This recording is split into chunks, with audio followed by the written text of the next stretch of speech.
The Wisdom of Jesus, the son of Sirach, or Ecclesiasticus. A prologue made by an uncertain author.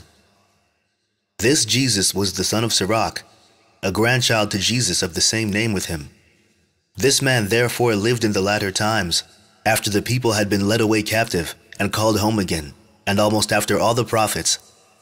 Now his grandfather, Jesus, as he himself witnesseth, was a man of great diligence and wisdom among the Hebrews, who did not only gather the grave and short sentences of wise men that had been before him, but himself also uttered some of his own, full of much understanding and wisdom.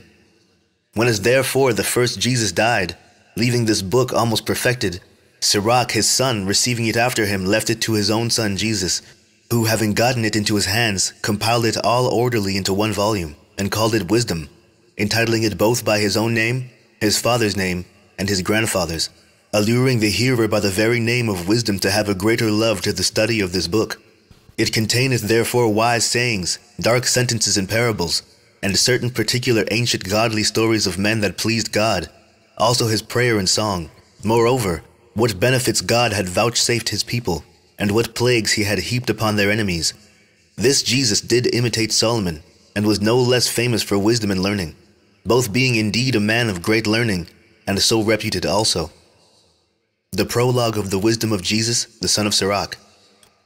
Whereas many and great things have been delivered unto us by the law and the prophets, and by others that have followed their steps, for the which things Israel ought to be commended for learning and wisdom, and whereof not only the readers must needs become skillful themselves, but also they that desire to learn be able to profit them which are without, both by speaking and writing.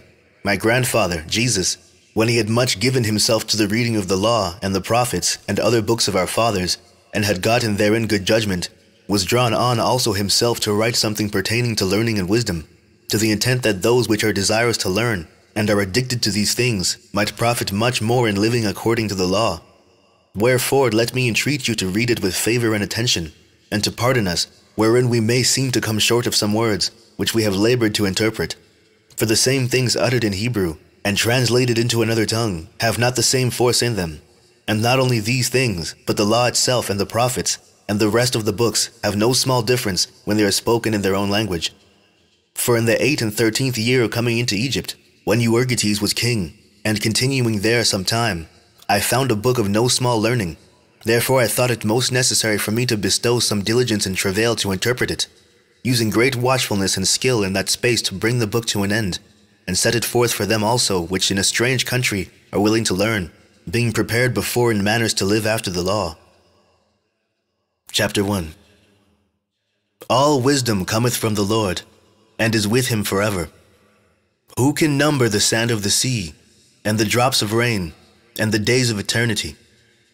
Who can find out the height of heaven, and the breadth of the earth, and the deep and wisdom? Wisdom hath been created before all things, and the understanding of prudence from everlasting. The word of God most high is the foundation of wisdom, and her ways are everlasting commandments. To whom hath the root of wisdom been revealed? Or who hath known her wise counsels? Unto whom hath the knowledge of wisdom been made manifest? And who hath understood her great experience? There is one wise and greatly to be feared, the Lord sitting upon his throne. He created her, and saw her, and numbered her, and poured her out upon all his works. She is with all flesh according to his gift, and he hath given her to them that love him. The fear of the Lord is honor and glory, and gladness, and a crown of rejoicing.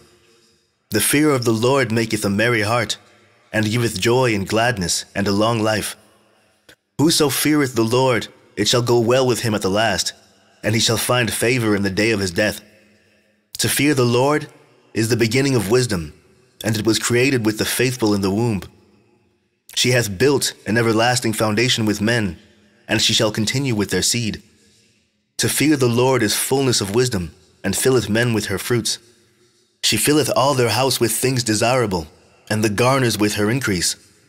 The fear of the Lord is a crown of wisdom, making peace and perfect health to flourish, both which are the gifts of God, and it enlargeth their rejoicing that love him. Wisdom raineth down skill and knowledge of understanding, and exalteth them to honor that hold her fast. The root of wisdom is to fear the Lord, and the branches thereof are long life. The fear of the Lord driveth away sins, and where it is present, it turneth away wrath. A furious man cannot be justified, for the sway of his fury shall be his destruction. A patient man will bear for a time, and afterward joy shall spring up unto him. He will hide his words for a time, and the lips of many shall declare his wisdom. The parables of knowledge are in the treasures of wisdom, but godliness is an abomination to a sinner. If thou desire wisdom, keep the commandments, and the Lord shall give her unto thee. For the fear of the Lord is wisdom and instruction, and faith and meekness are his delight. Distrust not the fear of the Lord when thou art poor, and come not unto him with a double heart. Be not a hypocrite in the sight of men, and take good heed what thou speakest. Exalt not thyself, lest thou fall, and bring dishonor upon thy soul, and so God discover thy secrets, and cast thee down in the midst of the congregation, because thou camest not in truth to the fear of the Lord, but thy heart is full of deceit. Chapter 2. My son, if thou come to serve the Lord, prepare thy soul for temptation. Set thy heart aright, and constantly endure, and make not haste in time of trouble. Cleave unto him, and depart not away, that thou mayest be increased at thy last end. Whatsoever is brought upon thee, take cheerfully, and be patient when thou art changed to a low estate. For gold is tried in the fire, and acceptable men in the furnace of adversity. Believe in him, and he will help thee. Order thy way aright, and trust in him. Ye that fear the Lord, wait for his mercy, and go not aside lest you fall. Ye that fear the Lord, believe him, and your reward shall not fail. Ye that fear the Lord, hope for good, and for everlasting joy and mercy. Look at the generations of old and see. Did ever any trust in the Lord and was confounded? Or did any abide in his fear and was forsaken? Or whom did he ever despise that called upon him? For the Lord is full of compassion and mercy, long-suffering and very pitiful, and forgiveth sins, and saveth in time of affliction. Woe be to fearful hearts and faint hands, and the sinner that goeth two ways. Woe unto him that is faint-hearted, for he believeth not, therefore shall he not be defended. Woe unto you that have lost patience, and what will ye do when the Lord shall visit you? They that fear the Lord will not disobey his word, and they that love him will keep his ways. They that fear the Lord will seek that which is well-pleasing unto him, and they that love him shall be filled with the law. They that fear the Lord will prepare their hearts, and humble their souls in his sight, saying, We will fall into the hands of the Lord, and not into the hands of men. For as his majesty is, so is his mercy. Chapter 3. Hear me, your father, O children, and do thereafter, that ye may be safe. For the Lord hath given the father honor over the children, and hath confirmed the authority of the mother over the sons. Whoso honoureth his father maketh an atonement for his sins, and he that honoureth his mother is as one that layeth up treasure. Whoso honoureth his father shall have joy of his own children, and when he maketh his prayer, he shall be heard. He that honoureth his father shall have a long life, and he that is obedient unto the Lord shall be a comfort to his mother. He that feareth the Lord will honour his father, and will do service unto his parents as to his masters. Honour thy father and mother both in word and deed, that a blessing may come upon thee from them. For the blessing of the father establisheth the houses of children, but the curse of the mother rooteth out foundations.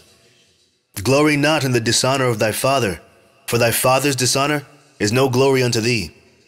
For the glory of a man is from the honour of his father, and a mother in dishonour is a reproach to the children. My son, help thy father in his age, and grieve him not as long as he liveth. And if his understanding fail, have patience with him, and despise him not when thou art in thy full strength. For the relieving of thy father shall not be forgotten, and instead of sins, it shall be added to build thee up. In the day of thy affliction it shall be remembered. Thy sins also shall melt away, as the ice in the fair warm weather. He that forsaketh his father is as a blasphemer, and he that angereth his mother is cursed of God. My son, go on with thy business in meekness. So shalt thou be beloved of him that is approved. The greater thou art, the more humble thyself, and thou shalt find favor before the Lord. Many are in high place and of renown, but mysteries are revealed unto the meek. For the power of the Lord is great, and he is honored of the lowly. Seek not out the things that are too hard for thee, neither search the things that are above thy strength. But what is commanded thee, think thereupon with reverence, for it is not needful for thee to see with thy eyes the things that are in secret. Be not curious in unnecessary matters, for more things are shown unto thee than men understand. For many are deceived by their own vain opinion, and an evil suspicion hath overthrown their judgment. Without eyes thou shalt want light. Profess not the knowledge therefore that thou hast not. A stubborn heart shall fare evil at the last, and he that loveth danger shall perish therein. An obstinate heart shall be laden with sorrows, and the wicked man shall heap sin upon sin. In the punishment of the proud there is no remedy, for the plant of wickedness hath taken root in him. The heart of the prudent will understand a parable, and an attentive ear is the desire of a wise man. Water will quench a flaming fire, and alms maketh an atonement for sins. And he that requireth good turns is mindful of that which may come hereafter. And when he falleth, he shall find a stay. Chapter 4. My son, defraud not the poor of his living, and make not the needy eyes to wait long.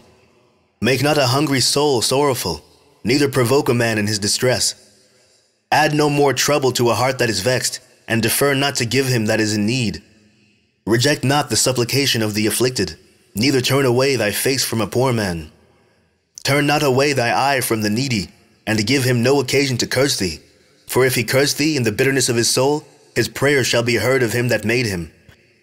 Get thyself the love of the congregation, and bow thy head to a great man.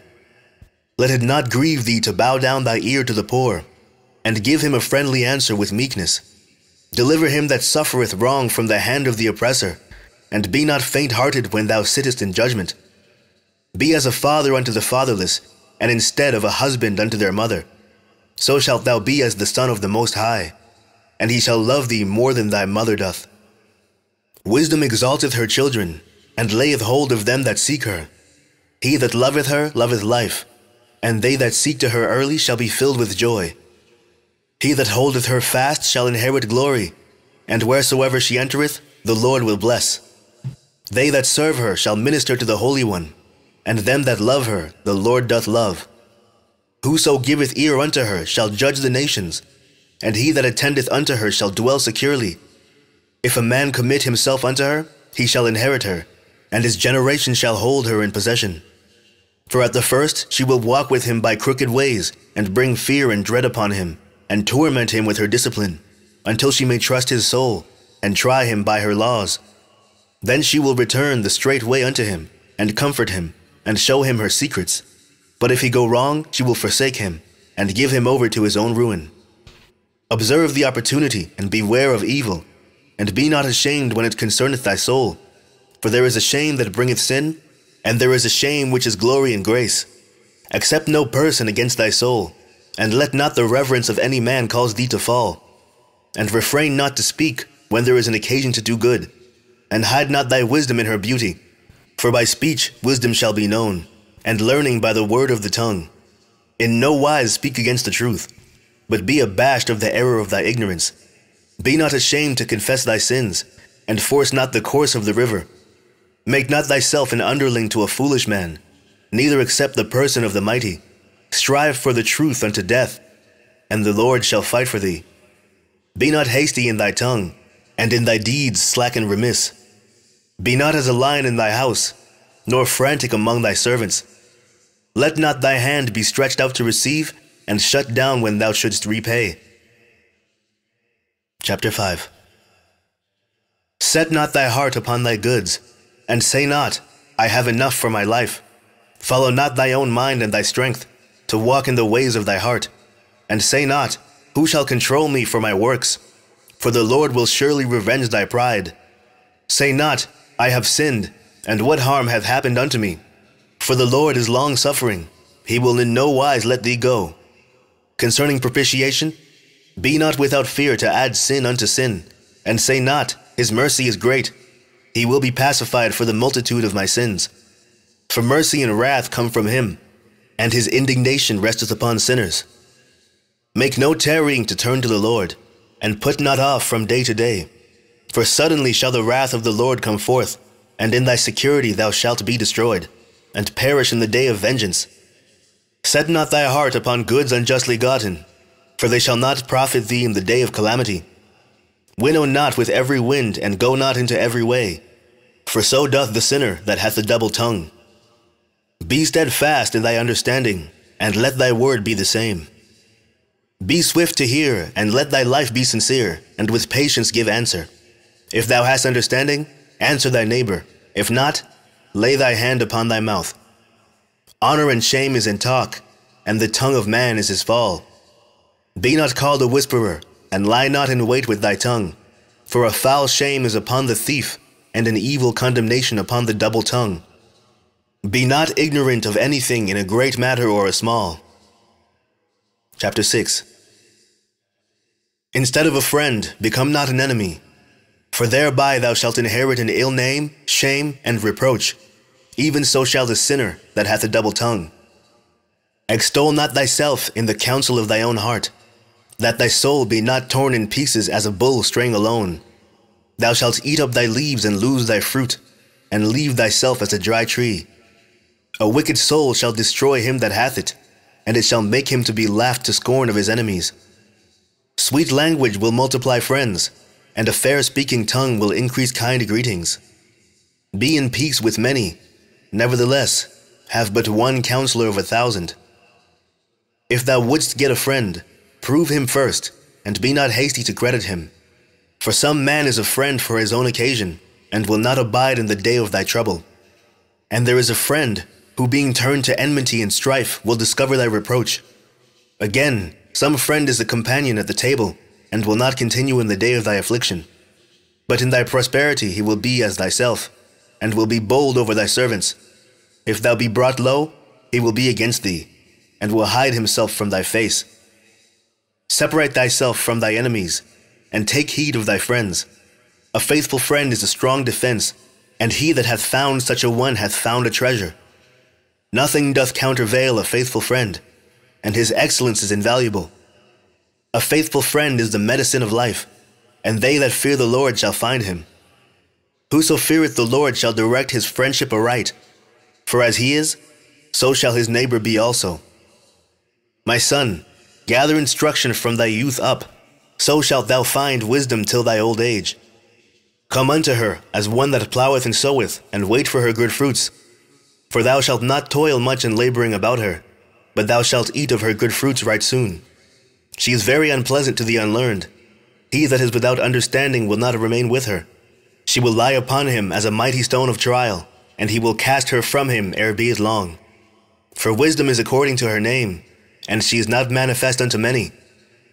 Give ear, my son, receive my advice, and refuse not my counsel.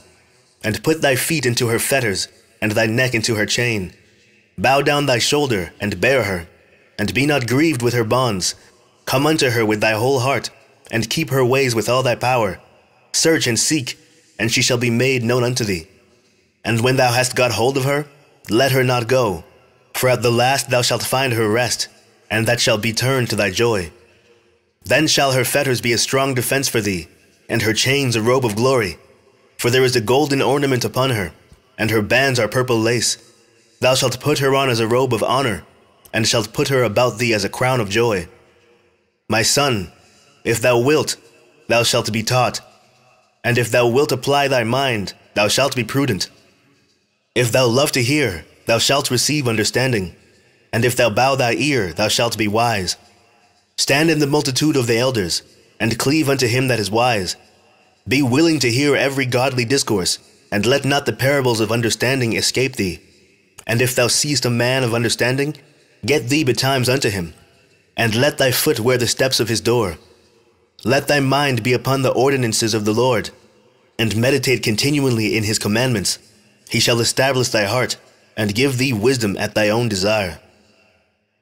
Chapter 7. Do no evil, so shall no harm come unto thee. Depart from the unjust, and iniquity shall turn away from thee. My son, sow not upon the furrows of unrighteousness, and thou shalt not reap them sevenfold. Seek not of the Lord preeminence, neither of the king the seat of honor.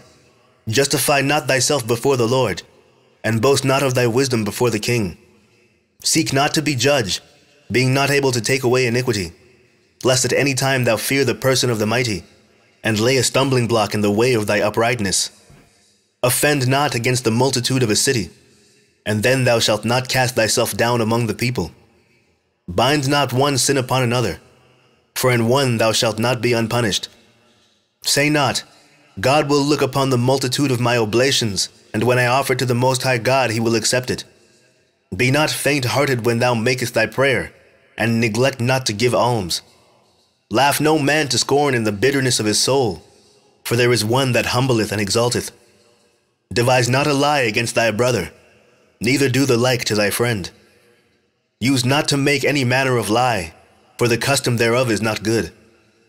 Use not many words in a multitude of elders, and make not much babbling when thou prayest. Hate not laborious work, neither husbandry, which the Most High hath ordained. Number not thyself among the multitude of sinners, but remember that wrath will not tarry long. Humble thy soul greatly, for the vengeance of the ungodly is fire and worms. Change not a friend for any good by no means, neither a faithful brother for the gold of Ophir. Forego not a wise and good woman, for her grace is above gold. Whereas thy servant worketh truly, entreat him not evil, nor the hireling that bestoweth himself wholly for thee. Let thy soul love a good servant, and defraud him not of liberty. Hast thou cattle? Have an eye to them, and if they be for thy profit, keep them with thee. Hast thou children? Instruct them, and bow down their neck from their youth. Hast thou daughters? Have care of their body, and show not thyself cheerful toward them. Marry thy daughter, and so shalt thou have performed a weighty matter, but give her to a man of understanding. Hast thou a wife after thy mind? Forsake her not, but give not thyself over to a light woman. Honor thy father with thy whole heart, and forget not the sorrows of thy mother. Remember that thou wast begotten of them, and how canst thou recompense them the things that they have done for thee? Fear the Lord with all thy soul, and reverence his priests. Love him that made thee with all thy strength, and forsake not his ministers. Fear the Lord and honor the priest, and give him his portion as it is commanded thee. The first fruits and the trespass offering, and the gift of the shoulders, and the sacrifice of sanctification, and the first fruits of the holy things. And stretch thy hand unto the poor, that thy blessing may be perfected. A gift hath grace in the sight of every man living, and for the dead detain it not. Fail not to be with them that weep, and mourn with them that mourn. Be not slow to visit the sick, for that shall make thee to be beloved. Whatsoever thou takest in hand, remember the end, and thou shalt never do amiss. Chapter 8. Strive not with a mighty man, lest thou fall into his hands. Be not at variance with a rich man, lest he overweigh thee. For gold hath destroyed many, and perverted the hearts of kings. Strive not with a man that is full of tongue, and heap not wood upon his fire. Jest not with a rude man, lest thy ancestors be disgraced. Reproach not a man that turneth from sin, but remember that we are all worthy of punishment. Dishonor not a man in his old age, for even some of us wax old. Rejoice not over thy greatest enemy being dead, but remember that we die all. Despise not the discourse of the wise, but acquaint thyself with their proverbs. For of them thou shalt learn instruction, and how to serve great men with ease. Miss not the discourse of the elders, for they also learned of their fathers, and of them thou shalt learn understanding, and to give answer as need requireth. Kindle not the coals of a sinner, lest thou be burnt with the flame of his fire. Rise not up in anger at the presence of an injurious person, lest he lie in wait to entrap thee in thy words. Lend not unto him that is mightier than thyself, for if thou lendest him, count it but lost. Be not surety above thy power, for if thou be surety, take care to pay it. Go not to law with the judge, for they will judge him according to his honor. Travel not by the way with a bold fellow, lest he become grievous unto thee, for he will do according to his own will, and thou shalt perish with him through his folly. Strive not with an angry man, and go not with him into a solitary place, for blood is as nothing in his sight, and where there is no help, he will overthrow thee. Consult not with a fool, for he cannot keep counsel. Do no secret thing before a stranger, for thou knowest not what he will bring forth. Open not thy heart to every man, lest he requite thee with a shrewd turn. Chapter 9. Be not jealous over the wife of thy bosom, and teach her not an evil lesson against thyself. Give not thy soul unto a woman, to set her foot upon thy substance. Meet not with a harlot, lest thou fall into her snares. Use not much the company of a woman that is a singer, lest thou be taken with her attempts. Gaze not on a maid, that thou fall not by those things that are precious in her. Give not thy soul unto harlots, that thou lose not thy inheritance.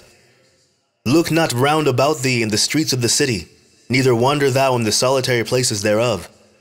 Turn away thy eye from a beautiful woman, and look not upon another's beauty. For many have been deceived by the beauty of a woman, for herewith love is kindled as a fire.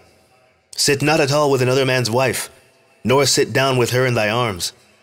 And spend not thy money with her at the wine, lest thy heart incline unto her, and so through thy desire thou fall into destruction. Forsake not an old friend, for the new is not comparable to him. A new friend is as new wine. When it is old, thou shalt drink it with pleasure. Envy not the glory of a sinner, for thou knowest not what shall be his end. Delight not in the thing that the ungodly have pleasure in, but remember, they shall not go unpunished unto their grave. Keep thee far from the man that hath power to kill, so shalt thou not doubt the fear of death. And if thou come unto him, make no fault, lest he take away thy life presently. Remember that thou goest in the midst of snares, and that thou walkest upon the battlements of the city. As near as thou canst, guess at thy neighbor, and consult with the wise. Let thy talk be with the wise, and all thy communication in the law of the Most High. And let just men eat and drink with thee, and let thy glorying be in the fear of the Lord.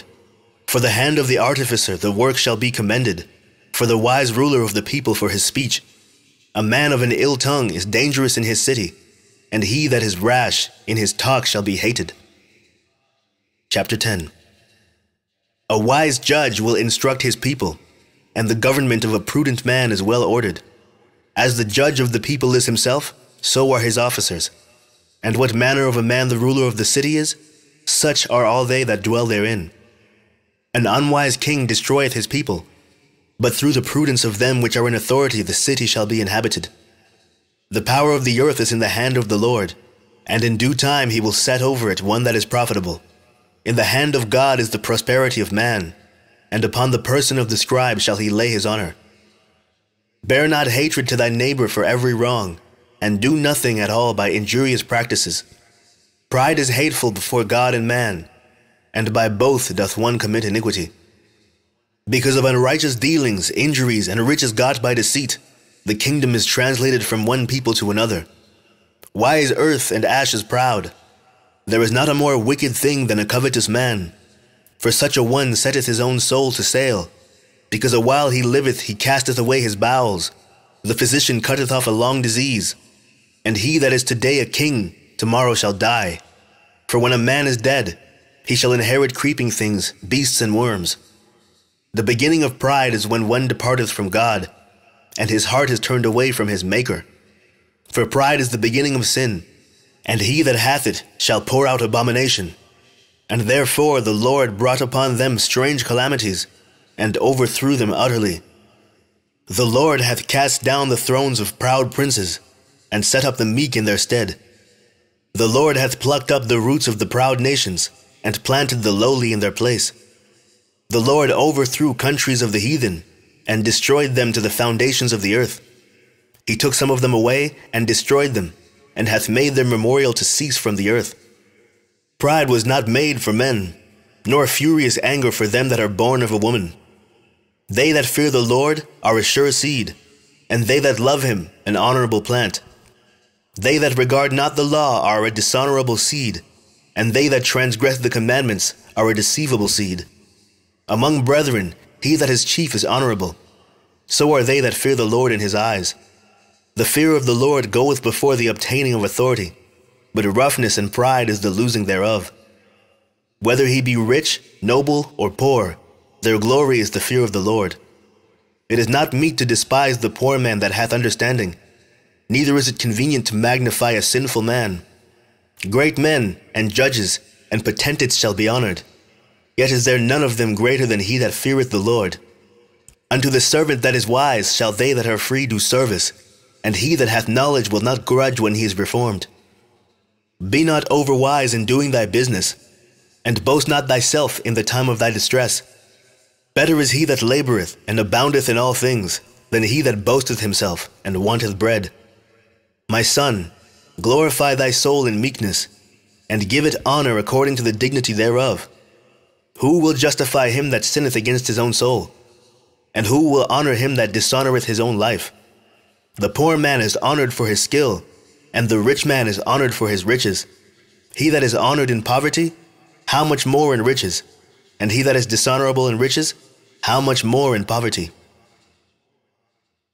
Chapter 11. Wisdom lifteth up the head of him that is of low degree, and maketh him to sit among great men. Commend not a man for his beauty, neither abhor a man for his outward appearance. The bee is little among such as fly, but her fruit is the chief of sweet things. Boast not of thy clothing and raiment, and exalt not thyself in the day of honour. For the works of the Lord are wonderful, and his works among men are hidden. Many kings have sat down upon the ground, and one that was never thought of hath worn the crown. Many mighty men have been greatly disgraced, and the honourable delivered into other men's hands. Blame not before thou hast examined the truth. Understand first, and then rebuke. Answer not before thou hast heard the cause, neither interrupt men in the midst of their talk. Strive not in a matter that concerneth thee not, and sit not in judgment with sinners. My son, meddle not with many matters, for if thou meddle much, thou shalt not be innocent, and if thou follow after, thou shalt not obtain, neither shalt thou escape by flying. There is one that laboureth, and taketh pains, and maketh haste, and is so much the more behind. Again there is another that is slow, and hath need of help, wanting ability, and full of poverty. Yet the eye of the Lord looked upon him for good, and set him up from his low estate, and lifted up his head from misery, so that many saw it and marveled at him. Prosperity and adversity, life and death, poverty and riches, come of the Lord. Wisdom, knowledge and understanding of the law are of the Lord. Love and the way of good works are from him. Error and darkness had their beginning together with sinners, and evil shall wax old with them that glory therein. The gift of the Lord remaineth with the godly, and his favour bringeth prosperity forever. There is that waxeth rich by his wariness in pinching, and this is the portion of his reward. Whereas he saith, I have found rest, and now will eat continually of my goods, and yet he knoweth not what time shall come upon him, and that he must leave those things to others and die. Be steadfast in thy covenant, and be conversant therein, and wax old in thy work. Marvel not at the works of sinners, but trust in the Lord and abide in thy labour. For it is an easy thing in the sight of the Lord, on the sudden to make a poor man rich. The blessing of the Lord is in the reward of the godly, and suddenly he maketh his blessing to flourish. Say not, what profit is there of my service?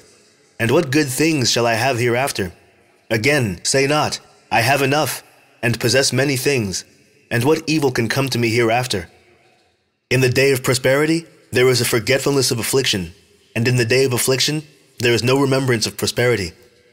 For it is an easy thing unto the Lord in the day of death to reward a man according to his ways. The affliction of an hour maketh a man forget pleasure, and in his end his deeds shall be discovered. Judge none blessed before his death, for a man shall be known in his children. Bring not every man into thy house, for the deceitful man hath many trains. Like as a partridge taken and kept in a cage, so is the heart of the proud. And like as a spy watcheth he for thy fall. For he lieth in wait and turneth good into evil, and in things worthy praise will lay blame upon thee. Of a spark of fire a heap of coals is kindled, and a sinful man layeth wait for blood. Take heed of a mischievous man, for he worketh wickedness, lest he bring upon thee a perpetual blot. Receive a stranger into thy house, and he will disturb thee, and turn thee out of thy own. Chapter 12. When thou wilt do good, Know to whom thou doest it, so shalt thou be thanked for thy benefits. Do good to the godly man, and thou shalt find a recompense, and if not from him, yet from the Most High. There can no good come to him that is always occupied in evil, nor to him that giveth no alms. Give to the godly man, and help not a sinner. Do well unto him that is lowly, but give not to the ungodly. Hold back thy bread, and give it not unto him, lest he overmaster thee thereby. For else thou shalt receive twice as much evil, for all the good thou shalt have done unto him. For the Most High hateth sinners, and will repay vengeance unto the ungodly, and keepeth them against the mighty day of their punishment. Give unto the good, and help not the sinner. A friend cannot be known in prosperity, and an enemy cannot be hidden in adversity. In the prosperity of a man enemies will be grieved, but in his adversity even a friend will depart. Never trust thy enemy, for like as iron rusteth, so is his wickedness. Though he humble himself and go crouching, yet take good heed and beware of him. And thou shalt be unto him as if thou hadst wiped a looking-glass, and thou shalt know that his rust hath not been altogether wiped away.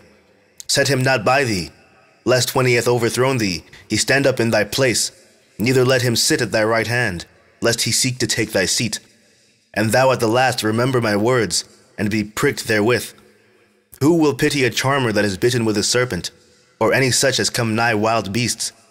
So one that goeth to a sinner, and is defiled with him in his sins, who will pity? For a while he will abide with thee, but if thou begin to fall, he will not tarry. An enemy speaketh sweetly with his lips, but in his heart he imagineth how to throw thee into a pit.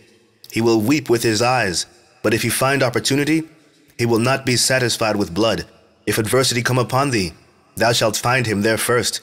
And though he pretend to help thee, yet shall he undermine thee.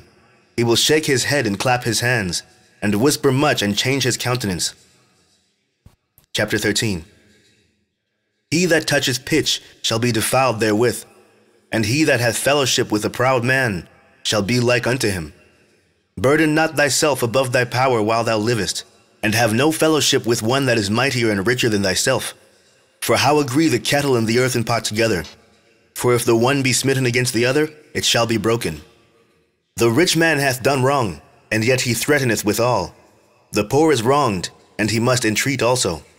If thou be for his profit, he will use thee. But if thou have nothing, he will forsake thee.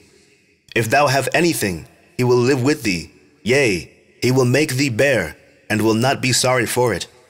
If he have need of thee, he will deceive thee, and smile upon thee, and put thee in hope. He will speak thee fair, and say, What wantest thou?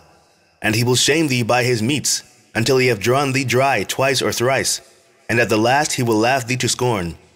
Afterward, when he seeth thee, he will forsake thee, and shake his head at thee. Beware that thou be not deceived, and brought down in thy jollity. If thou be invited of a mighty man, withdraw thyself, and so much the more will he invite thee. Press thou not upon him, lest thou be put back. Stand not far off, lest thou be forgotten. Affect not to be made equal unto him in talk, and believe not his many words. For with much communication will he tempt thee, and smiling upon thee will get out thy secrets. But cruelly he will lay up thy words, and will not spare to do thee hurt, and to put thee in prison. Observe, take good heed, for thou walkest in peril of thy overthrowing. When thou hearest these things, awake in thy sleep. Love the Lord all thy life, and call upon him for thy salvation. Every beast loveth his like, and every man loveth his neighbor. All flesh consorteth according to kind, and a man will cleave to his like.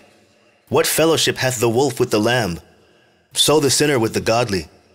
What agreement is there between the hyena and a dog? And what peace between the rich and the poor? As the wild ass is the lion's prey in the wilderness, so the rich eat up the poor. As the proud hate humility, so doth the rich abhor the poor. A rich man beginning to fall is held up of his friends, but a poor man being down is thrust also away by his friends. When a rich man is fallen, he hath many helpers. He speaketh things not to be spoken, and yet men justify him. The poor man slipped, and yet they rebuked him too. He spoke wisely, and could have no place. When a rich man speaketh, every man holdeth his tongue. And look, what he saith, they extol it to the clouds. But if the poor man speak, they say, What fellow was this? And if he stumble, they will help to overthrow him. Riches are good unto him that hath no sin, and poverty is evil in the mouth of the ungodly. The heart of a man changeth his countenance, whether it be for good or evil, and a merry heart maketh a cheerful countenance. A cheerful countenance is a token of a heart that is in prosperity, and the finding out of parables is a wearisome labor of the mind. Chapter 14. Blessed is the man that hath not slipped with his mouth, and is not pricked with the multitude of sins. Blessed is he whose conscience hath not condemned him, and who is not fallen from his hope in the Lord. Riches are not comely for a niggard, and what should an envious man do with money? He that gathereth by defrauding his own soul gathereth for others, that shall spend his goods riotously. He that is evil to himself, to whom will he be good? He shall not take pleasure in his goods. There is none worse than he that envieth himself, and this is a recompense of his wickedness. And if he doeth good, he doeth it unwillingly, and at the last he will declare his wickedness. The envious man hath a wicked eye. He turneth away his face, and despiseth men. A covetous man's eye is not satisfied with his portion, and the iniquity of the wicked drieth up his soul. A wicked eye envieth his bread, and he is a niggard at his table. My son, according to thy ability, do good to thyself, and give the Lord his due offering. Remember that death will not be long in coming, and that the covenant of the grave is not shown unto thee. Do good unto thy friend before thou die, and according to thy ability, stretch out thy hand and give to him. Defraud not thyself of the good day, and let not the part of a good desire overpass thee. Shalt thou not leave thy travails unto another, and thy labors to be divided by lot? Give and take, and sanctify thy soul, for there is no seeking of dainties in the grave. All flesh waxeth old as the garment, for the covenant from the beginning is, thou shalt die the death. As of the green leaves on a thick tree, some fall and some grow. So is the generation of flesh and blood. One cometh to an end, and another is born. Every work rotteth and consumeth away, and the worker thereof shall go withal. Blessed is the man that doth meditate good things in wisdom, and that reasoneth of holy things by his understanding. He that considereth her ways in his heart shall also have understanding in her secrets. Go after her as one that traceth, and lie in wait in her ways. He that prieth in at her windows shall also hearken at her doors. He that doth lodge near her house shall also fasten a pin in her walls. He shall pitch his tent nigh unto her, and shall lodge in a lodging where good things are. He shall set his children under her shelter, and shall lodge under her branches. By her he shall be covered from heat, and in her glory shall he dwell. Chapter 15. He that feareth the Lord will do good, and he that hath the knowledge of the law shall obtain her. And as a mother shall she meet him, and receive him as a wife married of a virgin. With the bread of understanding shall she feed him, and give him the water of wisdom to drink. He shall be stayed upon her, and shall not be moved, and shall rely upon her, and shall not be confounded. She shall exalt him above his neighbors, and in the midst of the congregation she shall open his mouth. He shall find joy and a crown of gladness, and she shall cause him to inherit an everlasting name. But foolish men shall not attain unto her, and sinners shall not see her, for she is far from pride, and men that are liars cannot remember her. Praise is not seemly in the mouth of a sinner, for it was not sent him of the Lord. For praise shall be uttered in wisdom, and the Lord will prosper it. Say not thou, it is through the Lord that I fell away, for thou oughtest not to do the things that he hateth. Say not thou, he hath caused me to err, for he hath no need of the sinful man. The Lord hateth all abomination, and they that fear God love it not. He himself made man from the beginning, and left him in the hand of his counsel. If thou wilt to keep the commandments, and to perform acceptable faithfulness, he hath set fire and water before thee. Stretch forth thy hand unto whether thou wilt. Before man is life and death, and whether him liketh shall be given him.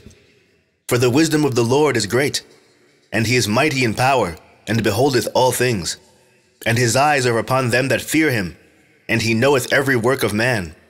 He hath commanded no man to do wickedly, neither hath he given any man license to sin. Chapter 16. Desire not a multitude of unprofitable children, neither delight in ungodly sons. Though they multiply, rejoice not in them. except the fear of the Lord be with them. Trust not thou in their life, neither respect their multitude.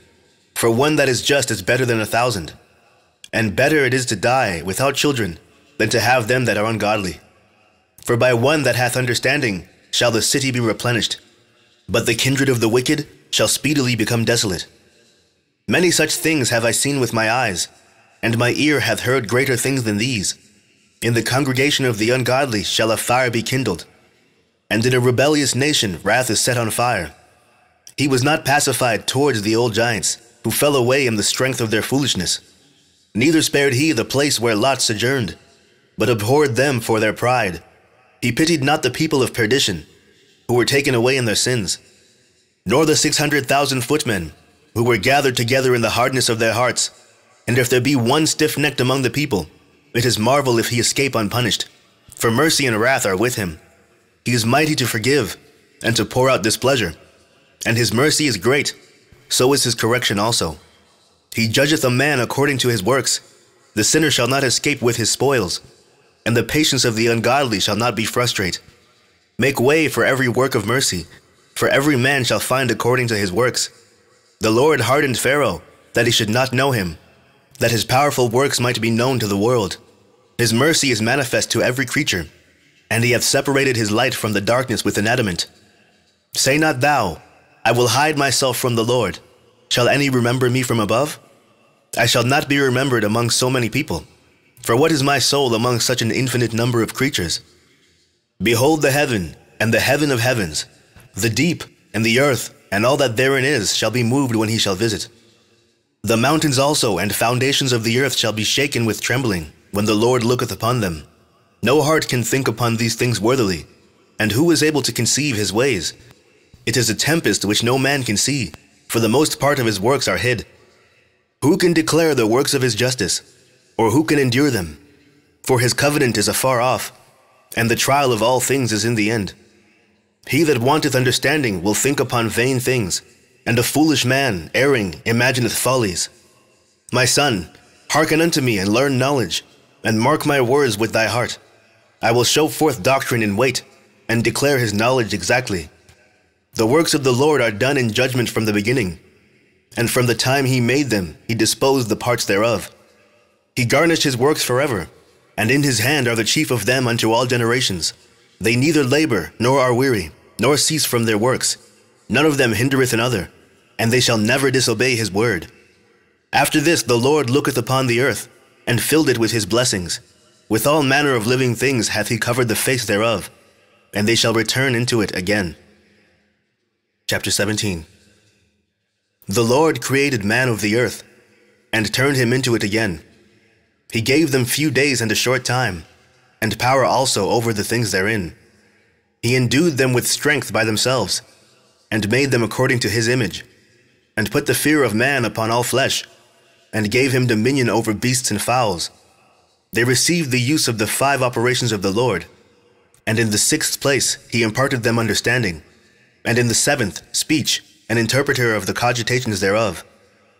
Counsel, and a tongue, and eyes, ears, and a heart gave he them to understand. Withal he filled them with the knowledge of understanding, and showed them good and evil. He set his eye upon their hearts, that he might show them the greatness of his works. He gave them to glory in his marvelous acts forever, that they might declare his works with understanding, and the elect shall praise his holy name. Besides this he gave them knowledge, and the law of life for a heritage. He made an everlasting covenant with them, and showed them his judgments. Their eyes saw the majesty of his glory, and their ears heard his glorious voice. And he said unto them, Beware of all unrighteousness. And he gave every man commandment concerning his neighbor. Their ways are ever before him, and shall not be hid from his eyes. Every man from his youth is given to evil, neither could they make to themselves fleshy hearts for stony. For in the division of the nations of the whole earth he set a ruler over every people. But Israel is the Lord's portion, whom, being his firstborn, he nourisheth with discipline, and giving him the light of his love, doth not forsake him. Therefore all their works are as the sun before him, and his eyes are continually upon their ways. None of their unrighteous deeds are hid from him, but all their sins are before the Lord.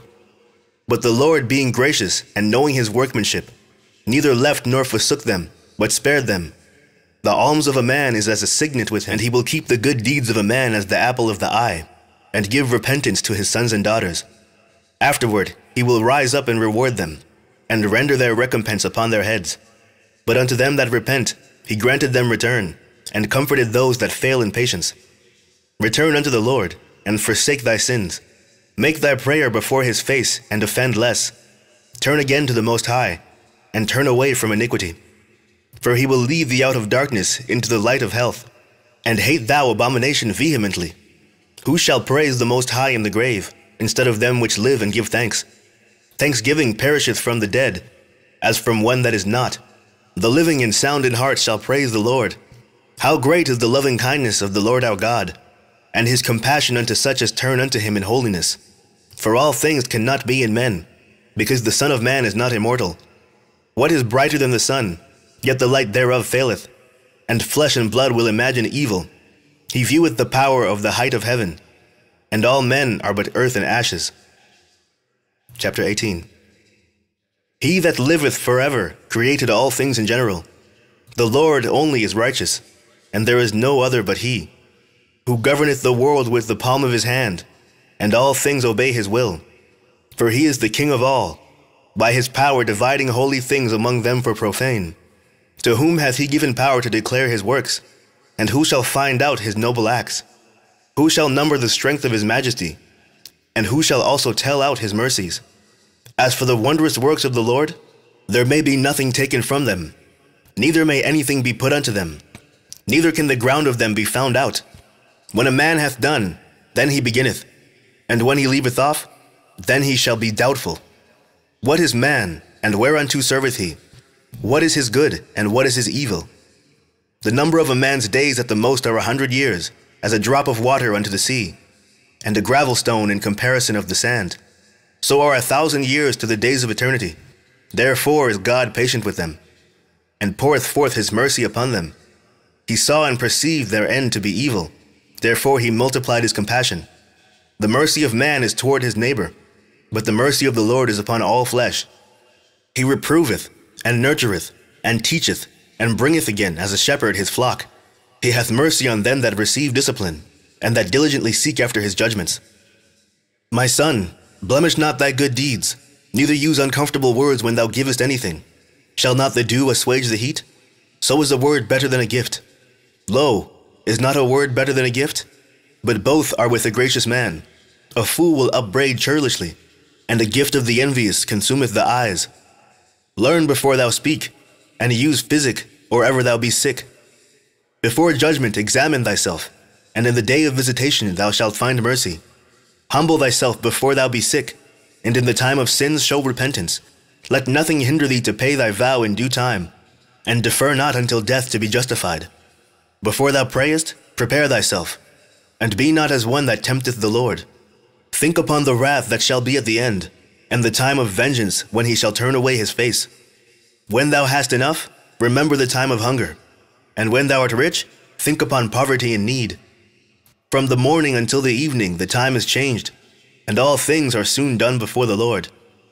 A wise man will fear in everything, and in the day of sinning he will beware of offense. But a fool will not observe time.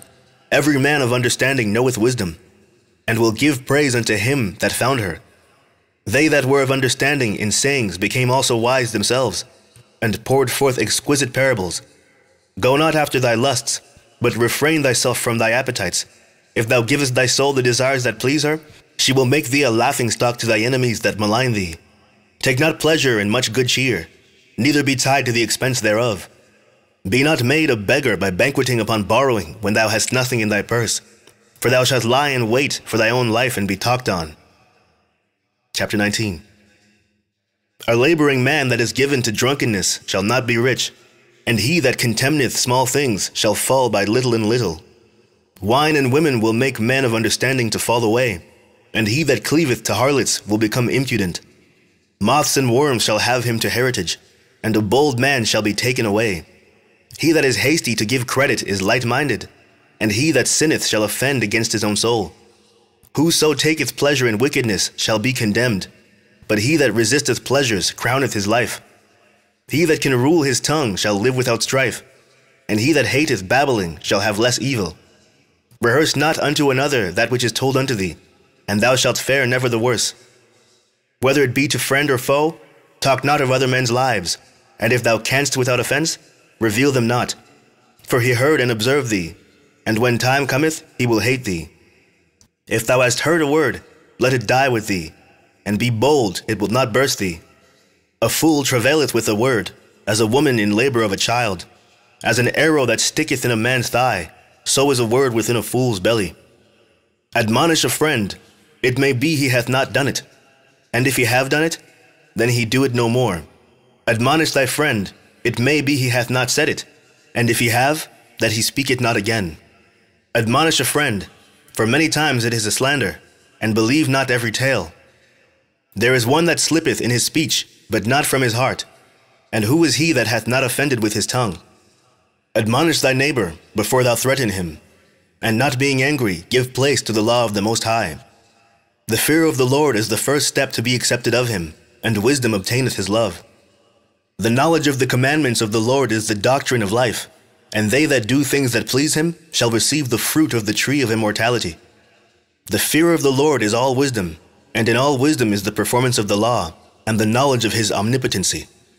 If a servant say to his master, I will not do as it pleaseth thee, though afterward he do it, he angereth him that nourisheth him.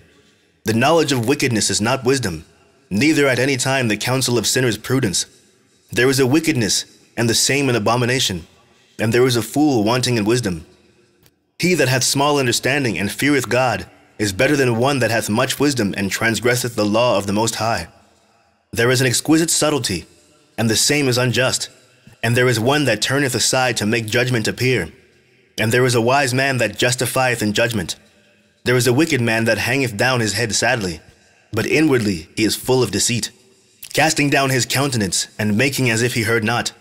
Where he is not known, he will do thee a mischief before thou be aware. And if for want of power he be hindered from sinning, yet when he findeth opportunity he will do evil. A man may be known by his look, and one that hath understanding by his countenance when thou meetest him. A man's attire and excessive laughter and gait show what he is. Chapter 20. There is a reproof that is not comely. Again, some man holdeth his tongue, and he is wise. It is much better to reprove than to be angry secretly, and he that confesseth his fault shall be preserved from hurt. How good is it, when thou art reproved, to show repentance? For so shalt thou escape wilful sin. As is the lust of a eunuch to deflower a virgin, so is he that executeth judgment with violence. There is one that keepeth silence, and is found wise, and another by much babbling becometh hateful. Some man holdeth his tongue, because he hath not to answer, and some keepeth silence, knowing his time. A wise man will hold his tongue till he see opportunity, but a babbler and a fool will regard no time. He that useth many words shall be abhorred, and he that taketh to himself authority therein shall be hated. There is a sinner that hath good success in evil things, and there is a gain that turneth to loss. There is a gift that shall not profit thee, and there is a gift whose recompense is double.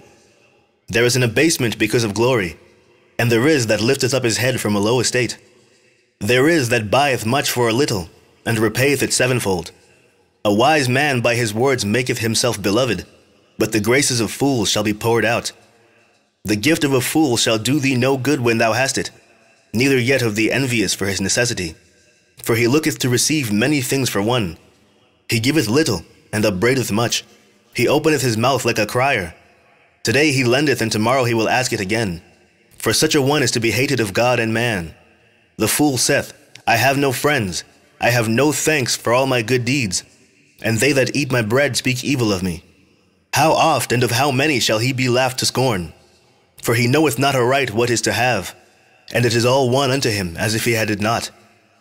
To slip upon a pavement is better than to slip with the tongue, so the fall of the wicked shall come speedily. An unseasonable tale will always be in the mouth of the unwise. A wise sentence shall be rejected when it cometh out of a fool's mouth, for he will not speak it in due season. There is that is hindered from sinning through want, and when he taketh rest, he shall not be troubled. There is that destroyeth his own soul through bashfulness, and by accepting of persons overthroweth himself. There is that for bashfulness promiseth to his friend, and maketh him his enemy for nothing. A lie is a foul blot in a man, yet it is continually in the mouth of the untaught. A thief is better than a man that is accustomed to lie, but they both shall have destruction to heritage. The disposition of a liar is dishonorable, and his shame is ever with him. A wise man shall promote himself to honor with his words, and he that hath understanding will please great men. He that tilleth his land shall increase his heap, and he that pleaseth great men shall get pardon for iniquity. Presents and gifts blind the eyes of the wise, and stop up his mouth that he cannot reprove. Wisdom that is hid, and treasure that is hoarded up, what profit is in them both? Better is he that hideth his folly, than a man that hideth his wisdom. Necessary patience in seeking the Lord is better than he that leadeth his life without a guide. Chapter 21. My son, hast thou sinned? Do so no more, but ask pardon for thy former sins. Flee from sin as from the face of a serpent. For if thou comest too near it, it will bite thee. The teeth thereof are as the teeth of a lion, slaying the souls of men. All iniquity is as a two-edged sword, the wounds whereof cannot be healed. To terrify and do wrong will waste riches. Thus the house of proud men shall be made desolate. A prayer out of a poor man's mouth reacheth to the ears of God, and his judgment cometh speedily. He that hateth to be reproved is in the way of sinners, but he that feareth the Lord will repent from his heart. An eloquent man is known far and near, but a man of understanding knoweth when he slippeth. He that buildeth his house with other men's money is like the one that gathereth himself stones from the tomb of his burial. The congregation of the wicked is like tow wrapped together, and the end of them is a flame of fire to destroy them. The way of sinners is made plain with stones, but at the end thereof is the pit of hell. He that keepeth the law of the Lord getteth the understanding thereof, and the perfection of the fear of the Lord is wisdom. He that is not wise will not be taught, but there is a wisdom which multiplieth bitterness. The knowledge of a wise man shall abound like a flood, and his counsel is like a pure fountain of life. The inner parts of a fool are like a broken vessel, and he will hold no knowledge as long as he liveth. If a skillful man hear a wise word, he will commend it and add unto it. But as soon as one of no understanding heareth it, it displeaseth him, and he casteth it behind his back. The talking of a fool is like a burden in the way, but grace shall be found in the lips of the wise. They inquire at the mouth of the wise man in the congregation, and they shall ponder his words in their heart. As is a house that is destroyed, so is wisdom to a fool, and the knowledge of the unwise is as talk without sense. Doctrine unto fools is as fetters on the feet, and like manacles on the right hand. A fool lifteth up his voice with laughter, but a wise man doth scarce smile a little. Learning is unto a wise man as an ornament of gold, and like a bracelet upon his right arm. A foolish man's foot is soon in his neighbor's house, but a man of experience is ashamed of him. A fool will peep in at the door into the house, but he that is well nurtured will stand without. It is the rudeness of a man to hearken at the door, but a wise man will be grieved with disgrace. The lips of talkers will be telling such things as pertain not unto them, but the words of such as have understanding are weighed in the balance. The heart of fools is in their mouth, but the mouth of the wise is in their heart. When the ungodly curseth Satan, he curseth his own soul. A whisperer defileth his own soul, and is hated wheresoever he dwelleth. Chapter 22. A slothful man is compared to a filthy stone, and every one will hiss him out to his disgrace. A slothful man is compared to the filth of a dunghill. Every man that takes it up will shake his hand. An evil-nurtured son is the dishonor of his father that begot him, and a foolish daughter is born to his loss. A wise daughter shall bring an inheritance to her husband, but she that liveth dishonestly is her father's heaviness. She that is bold dishonoreth both her father and her husband, but they both shall despise her. A tale out of season is as music in mourning, but stripes and correction of wisdom are never out of time. Whoso teacheth a fool is as one that glueth a potsherd together, and as he that waketh one from a sound sleep. He that telleth a tale to a fool speaketh to one in a slumber. When he hath told his tale, he will say, What is the matter? If children live honestly, and have wherewithal, they shall cover the baseness of their parents. But children, being haughty, through disdain and want of nurture, do stain the nobility of their kindred. Weep for the dead, for he hath lost the light. And weep for the fool, for he wanteth understanding. Make little weeping for the dead, for he is at rest. But the life of the fool is worse than death. 7 days do men mourn for him that is dead, but for a fool and an ungodly man all the days of his life. Talk not much with a fool, and go not to him that hath no understanding. Beware of him, lest thou have trouble, and thou shalt never be defiled with his fooleries. Depart from him, and thou shalt find rest, and never be disquieted with madness. What is heavier than lead, and what is the name thereof but a fool? Sand and salt and a mass of iron is easier to bear than a man without understanding. As timber girt and bound together in a building cannot be loosed with shaking, so the heart that is established by advised counsel shall fear at no time. A heart settled upon a thought of understanding is as a fair plastering on the wall of a gallery. Pales set on a high place will never stand against the wind. So a fearful heart in the imagination of a fool cannot stand against any fear. He that pricketh the eye will make tears to fall, and he that pricketh the heart maketh it to show her knowledge. Whoso casteth a stone at the birds frayeth them away, and he that upbraideth his friend breaketh friendship. Though thou drewest a sword at thy friend, yet despair not, for there may be a returning to favor. If thou hast opened thy mouth against thy friend, fear not, for there may be a reconciliation. Except for upbraiding, or pride, or disclosing of secrets, or a treacherous wound, for these things every friend will depart. Be faithful to thy neighbor in his poverty, that thou mayest rejoice in his prosperity. Abide steadfast unto him in the time of his trouble, that thou mayest be heir with him in his heritage. For a mean estate is not always to be contemned, nor the rich that is foolish to be had in admiration. As the vapor and smoke of a furnace goeth before the fire, so reviling before blood. I will not be ashamed to defend a friend, neither will I hide myself from him. And if any evil happen unto me by him, every one that heareth it will beware of him. Who shall set a watch before my mouth, and a seal of wisdom upon my lips, that I fall not suddenly by them, and that my tongue destroy me not? Chapter 23. O Lord, Father and Governor of all my whole life, leave me not to their counsels, and let me not fall by them. Who will set scourges over my thoughts, and the discipline of wisdom over my heart? They that spare me not for my ignorances, and did pass not by my sins, lest my ignorances increase, and my sins abound to my destruction, and I fall before my adversaries, and my enemy rejoice over me, whose hope is far from thy mercy. O Lord, Father and God of my life, give me not a proud look, but turn away from thy servants always a haughty mind. Turn away from me vain hopes and concupiscence, and thou shalt hold him up that is desirous always to serve thee. Let not the greediness of the belly nor lust of the flesh take hold of me, and give not over me thy servant into an impudent mind. Hear, O ye children, the discipline of the mouth. He that keepeth it shall never be taken in his lips. The sinner shall be left in his foolishness. Both the evil speaker and the proud shall fall thereby. Accustom not thy mouth to swearing, neither use thyself to the naming of the Holy One. For as a servant that is continuously beaten shall not be without a blue mark, so he that sweareth and nameth God continually shall not be faultless. A man that useth much swearing shall be filled with iniquity, and the plague shall never depart from his house.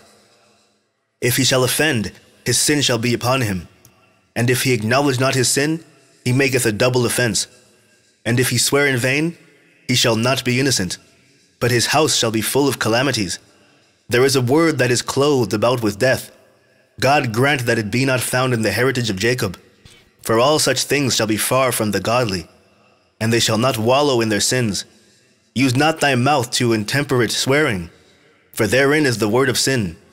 Remember thy father and thy mother, when thou sittest among great men. Be not forgetful before them, and so thou by thy custom become a fool, and wish that thou hadst not been born, and curse the day of thy nativity. The man that is accustomed to opprobrious words will never be reformed all the days of his life. 2 sorts of men multiply sin, and the third will bring wrath. A hot mind is as a burning fire. It will never be quenched till it be consumed. A fornicator in the body of his flesh will never cease till he hath kindled a fire. All bread is sweet to a whoremonger. He will not leave off till he die. A man that breaketh wedlock, saying thus in his heart, Who seeth me? I am compassed about with darkness. The walls cover me, and nobody seeth me. What need I to fear? The Most High will not remember my sins.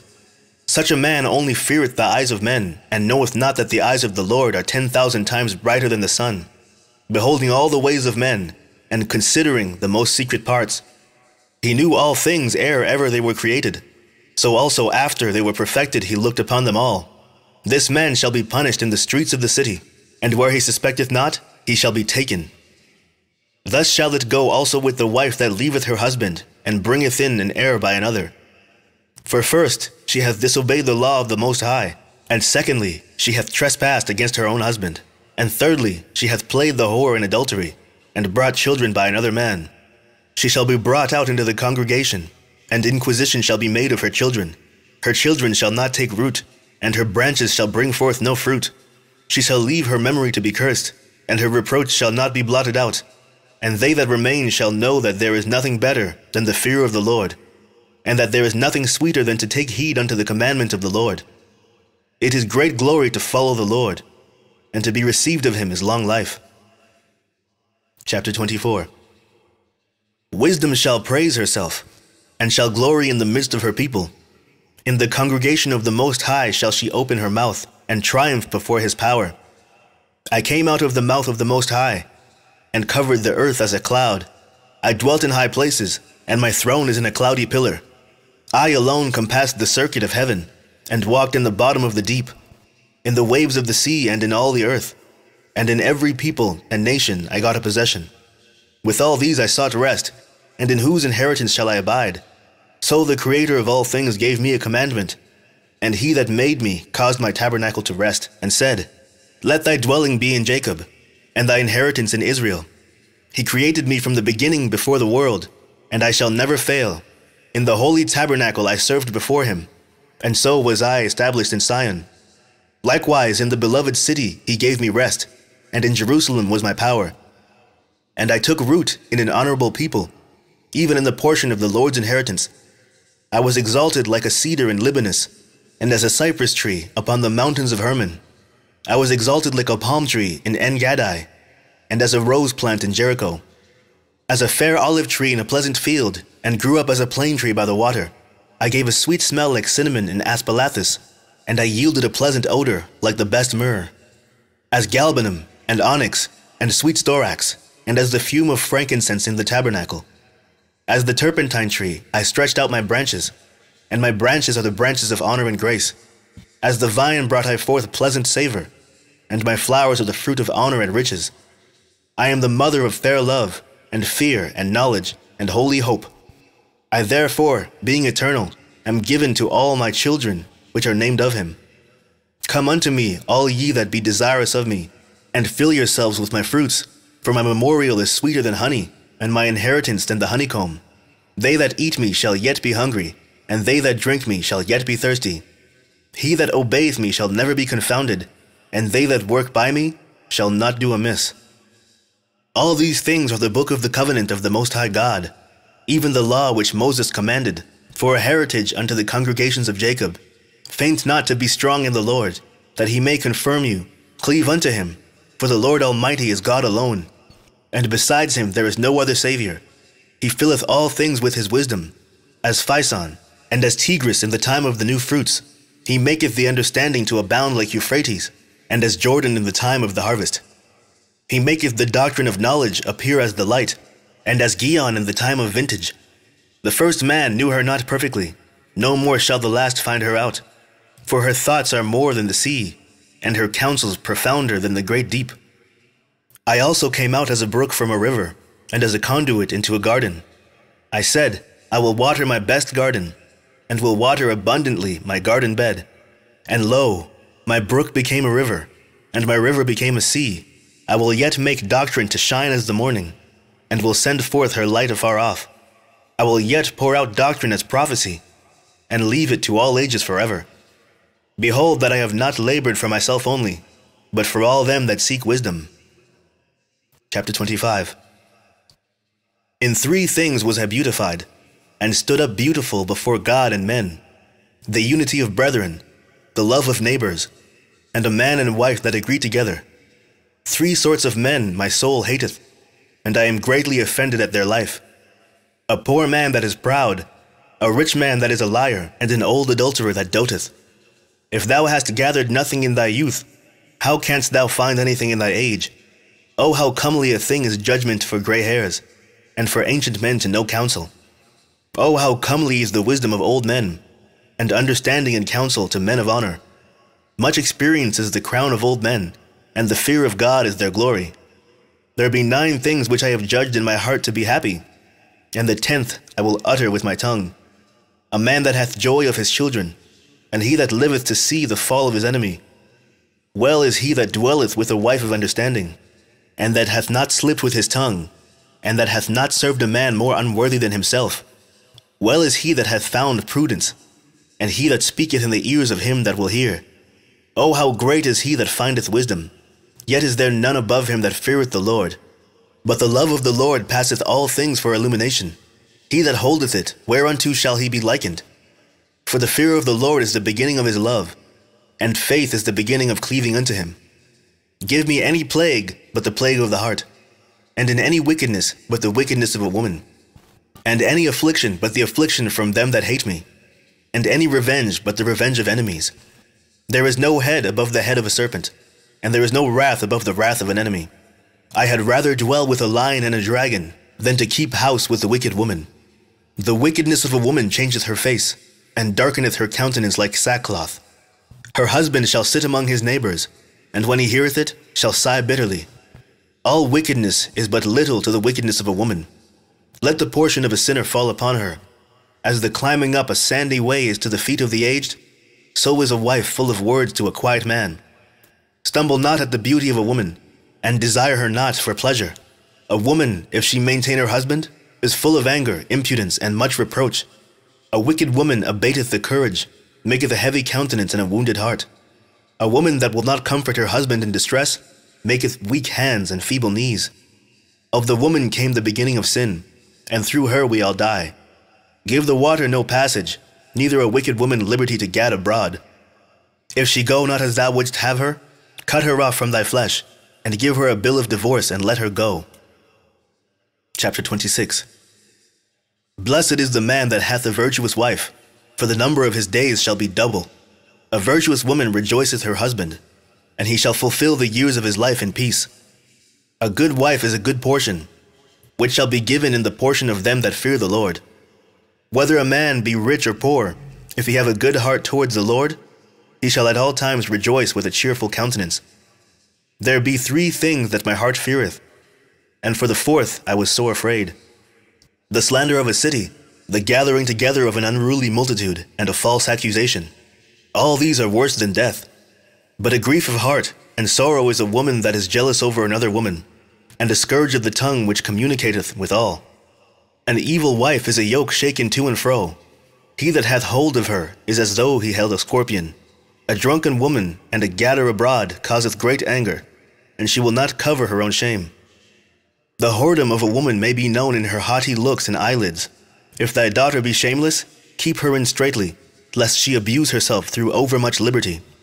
Watch over an impudent eye, and marvel not if she trespass against thee. She will open her mouth, as a thirsty traveler when he hath found a fountain, and drink of every water near her. By every hedge will she sit down, and open her quiver against every arrow.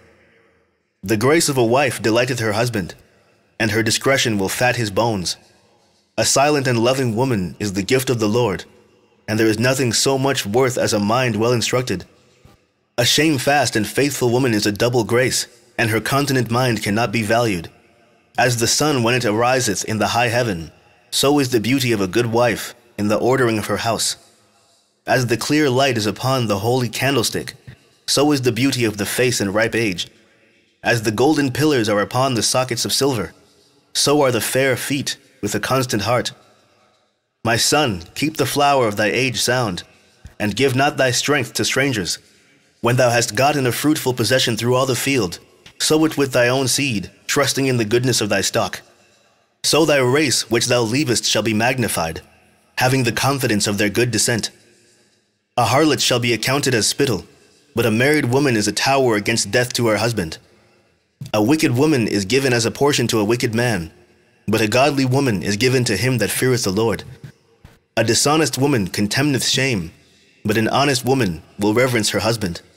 A shameless woman shall be counted as a dog, but she that is shamefast will fear the Lord. A woman that honoureth her husband shall be judged wise of all, but she that dishonoureth him in her pride shall be counted ungodly of all. A loud crying woman and a scold shall be sought out to drive away the enemies. There be two things that grieve my heart, and the third maketh me angry: a man of war that suffereth poverty, and men of understanding that are not set by, and one that returneth from righteousness to sin. The Lord prepareth such a one for the sword. A merchant shall hardly keep himself from doing wrong, and a huckster shall not be freed from sin. Chapter 27. Many have sinned for a small matter, and he that seeketh for abundance will turn his eyes away. As a nail sticketh fast between the joinings of the stones, so doth sin stick close between buying and selling. Unless a man hold himself diligently in the fear of the Lord, his house shall soon be overthrown.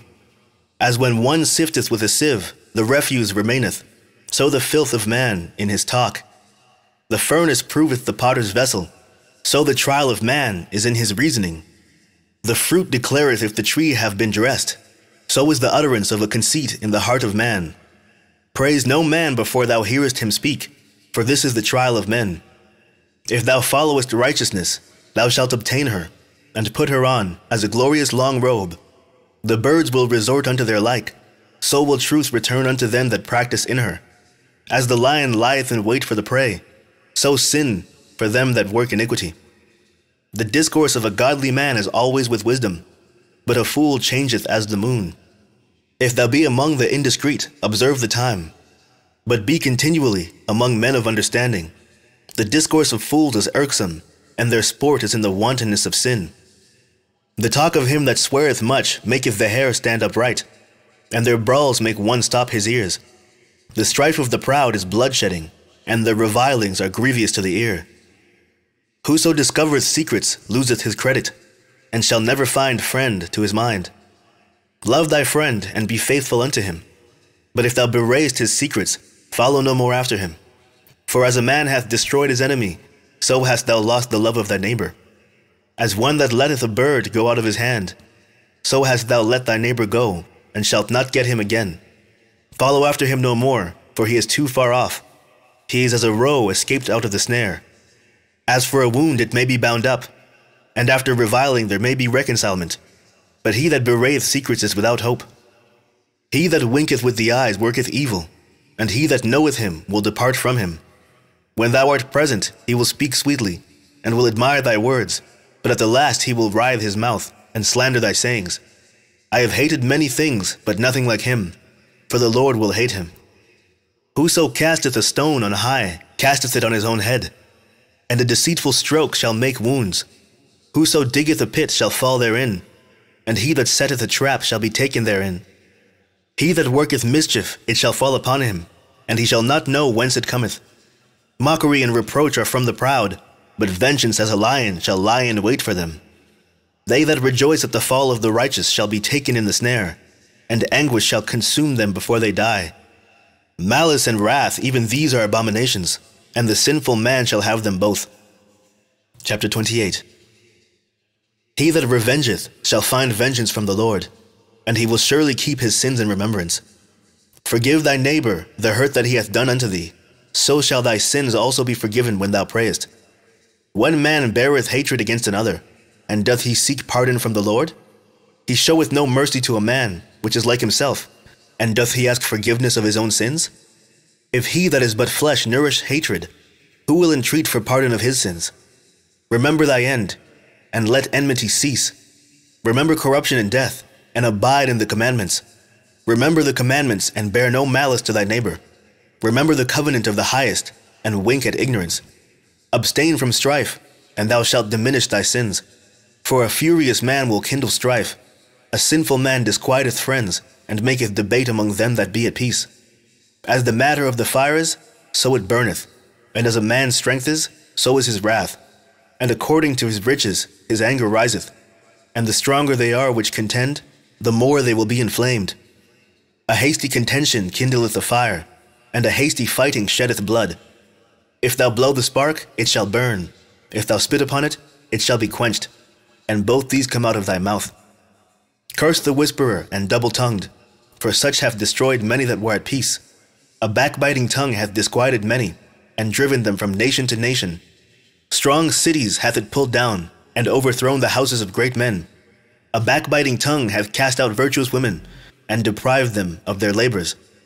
Whoso hearkeneth unto it shall never find rest, and never dwell quietly. The stroke of the whip maketh marks in the flesh, but the stroke of the tongue breaketh the bones. Many have fallen by the edge of the sword, but not so many as have fallen by the tongue. Well is he that is defended from it, and hath not passed through the venom thereof, who hath not drawn the yoke thereof, nor hath been bound in her bands. For the yoke thereof is a yoke of iron, and the bands thereof are bands of brass. The death thereof is an evil death, the grave were better than it. It shall not have rule over them that fear God, neither shall they be burnt with the flame thereof. Such as forsake the Lord shall fall into it, and it shall burn in them, and not be quenched. It shall be sent upon them as a lion, and devour them as a leopard. Look that thou hedge thy possession about with thorns, and bind up thy silver and gold, and weigh thy words in a balance, and make a door and bar for thy mouth. Beware thou slide not by it, lest thou fall before him that lieth in wait. Chapter 29. He that is merciful will lend unto his neighbor, and he that strengtheneth his hand keepeth the commandments. Lend to thy neighbor in time of his need, and pay thou thy neighbor again in due season. Keep thy word and deal faithfully with him, and thou shalt always find the thing that is necessary for thee. Many, when a thing was lent them, reckoned it to be found, and put them to trouble that helped them. Till he hath received, he will kiss a man's hand, and for his neighbor's money he will speak submissively. But when he should repay, he will prolong the time, and return words of grief and complain of the time. If he prevail, he shall hardly receive the half, and he will count as if he had found it. If not, he hath deprived him of his money, and he hath gotten him an enemy without cause. He payeth him with cursings and railings, and for honor he will pay him disgrace. Many therefore have refused to lend for other men's ill dealing, fearing to be defrauded. Yet have thou patience with a man in poor estate, and delay not to show him mercy. Help the poor for the commandment's sake, and turn him not away because of his poverty. Lose thy money for thy brother and thy friend, and let it not rust under a stone to be lost. Lay up thy treasure according to the commandments of the Most High, and it shall bring thee more profit than gold. Shut up thy alms in thy storehouses, and it shall deliver thee from all affliction. It shall fight for thee against thy enemies, better than a mighty shield and strong spear. An honest man is surety for his neighbor, but he that is impudent will forsake him. Forget not the friendship of thy surety, for he hath given his life for thee. A sinner will overthrow the good estate of his surety, and he that is of an unthankful mind will leave him in danger that delivered him. Suretyship hath undone many of good estate, and shaken them as a wave of the sea. Mighty men hath it driven from their houses, so that they wandered among strange nations. A wicked man transgressing the commandments of the Lord shall fall into suretyship, and he that undertaketh and followeth other men's business for gain shall fall into suits. Help thy neighbor according to thy power, and beware that thou thyself fall not into the same. The chief thing for life is water and bread, and clothing, and a house to cover shame. Better is the life of a poor man in a mean cottage than delicate fare in another man's house. Be it little or much, hold thee contented, that thou hear not the reproach of thy house. For it is a miserable life to go from house to house, for where thou art a stranger, thou darest not open thy mouth. Thou shalt entertain and feast, and have no thanks. Moreover, thou shalt hear bitter words. Come, thou stranger, and furnish a table, and feed me of that thou hast ready. Give place, thou stranger, to an honorable man. My brother cometh to be lodged, and I have need of my house. These things are grievous to a man of understanding, the upbraiding of houseroom, and reproaching of the lender. Chapter 30. He that loveth his son causeth him oft to feel the rod, that he may have joy of him in the end. He that chastiseth his son shall have joy in him, and shall rejoice of him among his acquaintance. He that teacheth his son grieveth the enemy, and before his friends he shall rejoice of him. Though his father die, yet he is as though he were not dead, for he hath left one behind him that is like himself. While he lived, he saw and rejoiced in him, and when he died, he was not sorrowful. He left behind him an avenger against his enemies, and one that shall requite kindness to his friends. He that maketh too much of his son shall bind up his wounds, and his bowels will be troubled at every cry. A horse not broken becometh headstrong, and a child left to himself will be wilful. Conquer thy child, and he shall make thee afraid. Play with him, and he will bring thee to heaviness. Laugh not with him, lest thou have sorrow with him, and lest thou gnash thy teeth in the end. Give him no liberty in his youth, and wink not at his follies. Bow down his neck while he is young, and beat him on the sides while he is a child, lest he wax stubborn and be disobedient unto thee, and so bring sorrow to thy heart. Chastise thy son, and hold him to labor, lest his lewd behavior be an offense unto thee. Better is the poor being sound and strong of constitution, than a rich man that is afflicted in his body. Health and good state of body are above all gold, and a strong body above infinite wealth. There is no riches above a sound body, and no joy above the joy of the heart.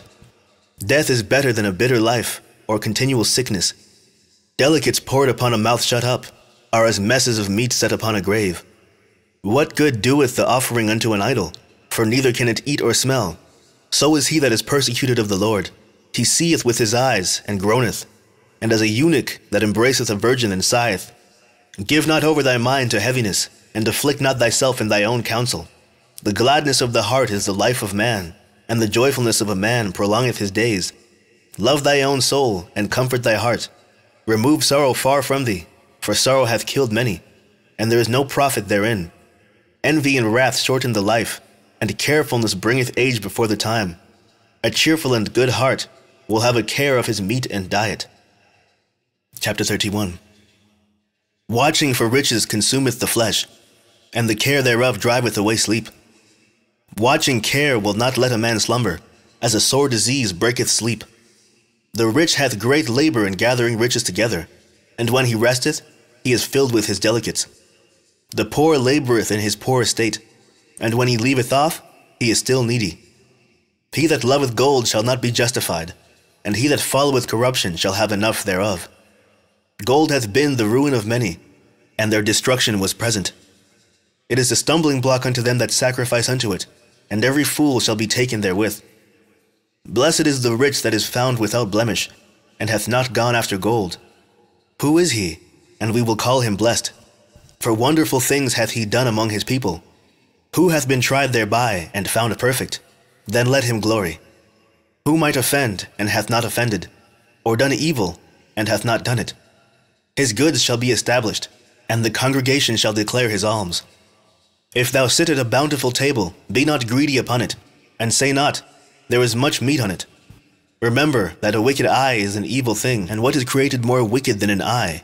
Therefore it weepeth upon every occasion. Stretch not thy hand whithersoever it looketh, and thrust it not with him into the dish. Judge of thy neighbor by thyself, and be discreet in every point. Eat as it becometh a man those things which are set before thee, and devour not, lest thou be hated. Leave off first for manners' sake, and be not unsatiable, lest thou offend. When thou sittest among many, reach not thy hand out first of all. A very little is sufficient for a man well nurtured, and he fetcheth not his wind short upon his bed. Sound sleep cometh of moderate eating. He riseth early, and his wits are with him. But the pain of watching, and choler, and pangs of the belly are with an unsatiable man. And if thou hast been forced to eat, arise, go forth, vomit, and thou shalt have rest. My son, hear me, and despise me not, and at the last thou shalt find as I told thee. In all thy works be quick, so shall there no sickness come unto thee. Whoso is liberal of his meat, men shall speak well of him, and the report of his good housekeeping will be believed. But against him that is a niggard of his meat, the whole city shall murmur, and the testimonies of his niggardness shall not be doubted of. Show not thy valiantness in wine, for wine hath destroyed many. The furnace proveth the edge by dipping, so doth wine the hearts of the proud by drunkenness. Wine is as good as life to a man if it be drunk moderately. What life is then to a man that is without wine? For it was made to make men glad. Wine measurably drunk and in season bringeth gladness of the heart and cheerfulness of the mind. But wine drunken with excess maketh bitterness of the mind, with brawling and quarreling. Drunkenness increaseth the rage of a fool till he offend. It diminisheth strength and maketh wounds. Rebuke not thy neighbor at the wine, and despise him not in his mirth. Give him no despiteful words, and press not upon him with urging him to drink. Chapter 32. If thou be made the master of the feast, lift not thyself up, but be among them as one of the rest. Take diligent care for them, and so sit down. And when thou hast done all thy office, take thy place, that thou mayest be merry with them, and receive a crown for thy well-ordering of the feast. Speak thou that art the elder, for it becometh thee, but with sound judgment, and hinder not music. Pour not out words where there is a musician, and show forth not wisdom out of time. A concert of music in a banquet of wine is as a signet of carbuncle set in gold, as a signet of an emerald set in a work of gold. So is the melody of music with pleasant wine. Speak, young man, if there be need of thee, and yet scarcely when thou art twice asked. Let thy speech be short, comprehending much in few words. Be as one that knoweth, and yet holdeth his tongue. If thou be among great men, make not thyself equal with them. And when ancient men are in place, use not many words. Before the thunder goeth lightning, and before a shamefast man shall go favor. Rise up betimes, and be not the last, but get thee home without delay. There take thy pastime, and do what thou wilt, but sin not by proud speech. And for these things bless him that made thee, and hath replenished thee with his good things. Whoso feareth the Lord will receive his discipline, and they that seek him early shall find favor. He that seeketh the law shall be filled therewith, but the hypocrite will be offended thereat. They that fear the Lord shall find judgment, and shall kindle justice as a light. A sinful man will not be reproved, but findeth an excuse according to his will. A man of counsel will be considerate, but a strange and proud man is not daunted with fear, even when of himself he hath done without counsel. Do nothing without advice, and when thou hast done once, repent not. Go not in a way wherein thou mayest fall, and stumble not among the stones. Be not confident in a plain way, and beware of thy own children. In every good work trust thy own soul, for this is the keeping of the commandments. He that believeth in the Lord taketh heed to the commandment, and he that trusteth in him shall fare never the worse. Chapter 33. There shall no evil happen unto him that feareth the Lord, but in temptation even again he will deliver him. A wise man hateth not the law, but he that is a hypocrite therein is as a ship in a storm. A man of understanding trusteth in the law, and the law is faithful unto him as an oracle. Prepare what to say, and so thou shalt be heard, and bind up instruction, and then make answer. The heart of the foolish is like a cartwheel, and his thoughts are like a rolling axle-tree. A stallion horse is as a mocking friend. He neigheth under every one that sitteth upon him. Why doth one day excel another, when as all the light of every day in the year is of the sun? By the knowledge of the Lord they were distinguished, and he altered seasons and feasts. Some of them hath he made high days and hallowed them, and some of them hath he made ordinary days. And all men are from the ground, and Adam was created of earth. In much knowledge the Lord hath divided them, and made their ways diverse. Some of them hath he blessed and exalted, and some of them hath he sanctified and set near himself. But some of them hath he cursed and brought low, and turned out of their places. As the clay is in the potter's hand, to fashion it at his pleasure, so man is in the hand of him that made him, to render to them as liketh him best. Good is set against evil, and life against death. So is the godly against the sinner, and the sinner against the godly. So look upon all the works of the Most High, and there are two and two, one against another. I awoke up last of all, as one that gathereth after the grape-gatherers.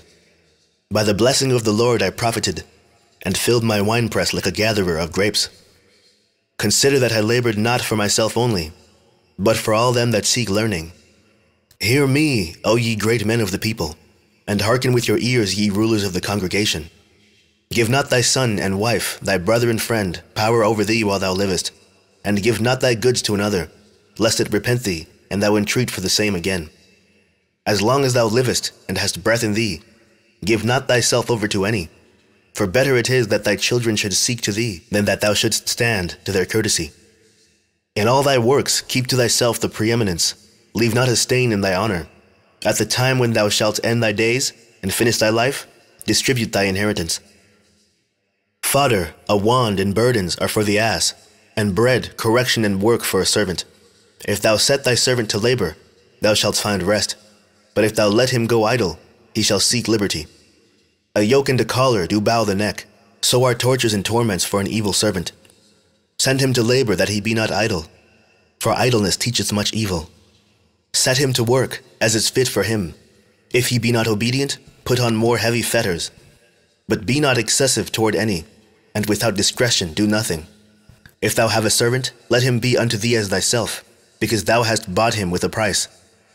If thou have a servant, entreat him as a brother, for thou hast need of him, as of thy own soul.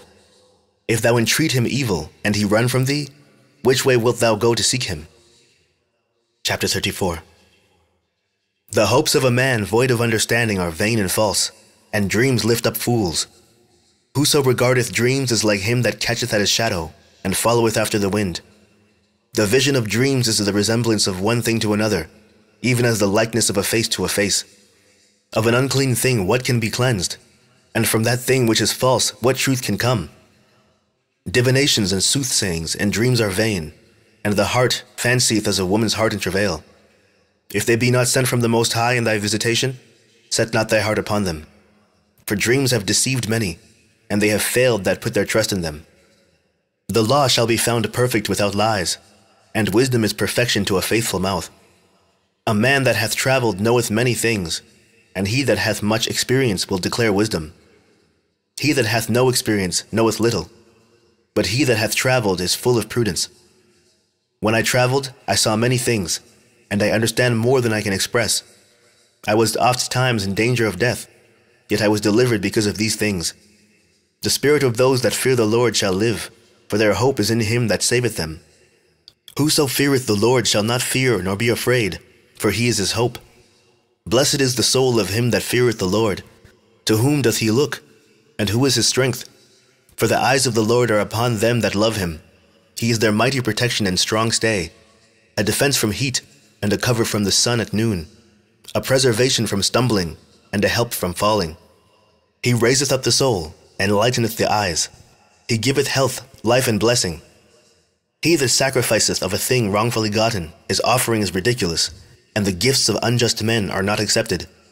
The Most High is not pleased with the offerings of the wicked, neither is he pacified for sin by the multitude of sacrifices. Whoso bringeth an offering of the goods of the poor, doeth as one that killeth the son before his father's eyes. The bread of the needy is their life. He that defraudeth him thereof is a man of blood. He that taketh away his neighbour's living slayeth him, and he that defraudeth the labourer of his hire is a bloodshedder. When one buildeth, and another pulleth down, what profit have they then but labour? When one prayeth, and another curseth, whose voice will the Lord hear? He that washeth himself after the touching of a dead body, if he touch it again, what availeth his washing?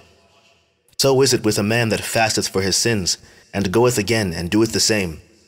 Who will hear his prayer? Or what doth his humbling profit him? Chapter 35. He that keepeth the law bringeth offerings enough. He that taketh heed of the commandment offereth a peace offering. He that requiteth a good turn offereth fine flour. And he that giveth alms sacrificeth praise. To depart from wickedness is a thing pleasing to the Lord, and to forsake unrighteousness is a propitiation.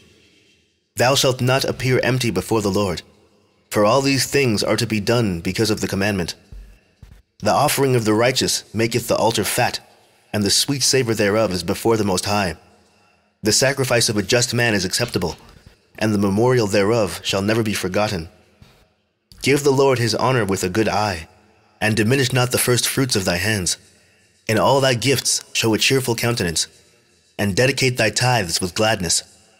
Give unto the Most High according as he hath enriched thee, and as thou hast gotten, give with a cheerful eye, for the Lord recompenseth, and will give thee 7 times as much.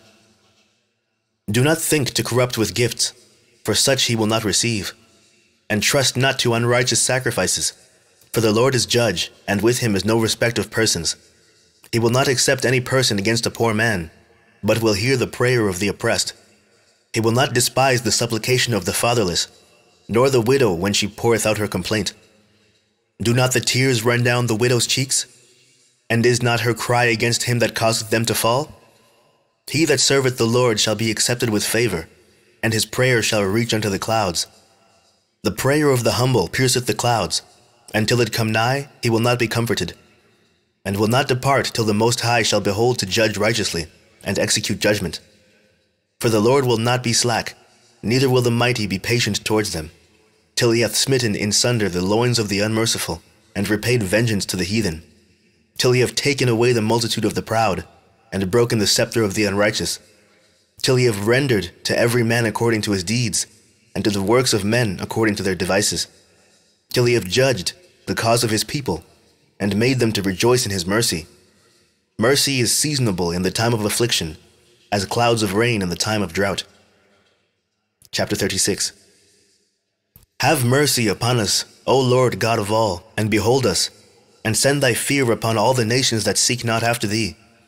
Lift up thy hand against the strange nations, and let them see thy power.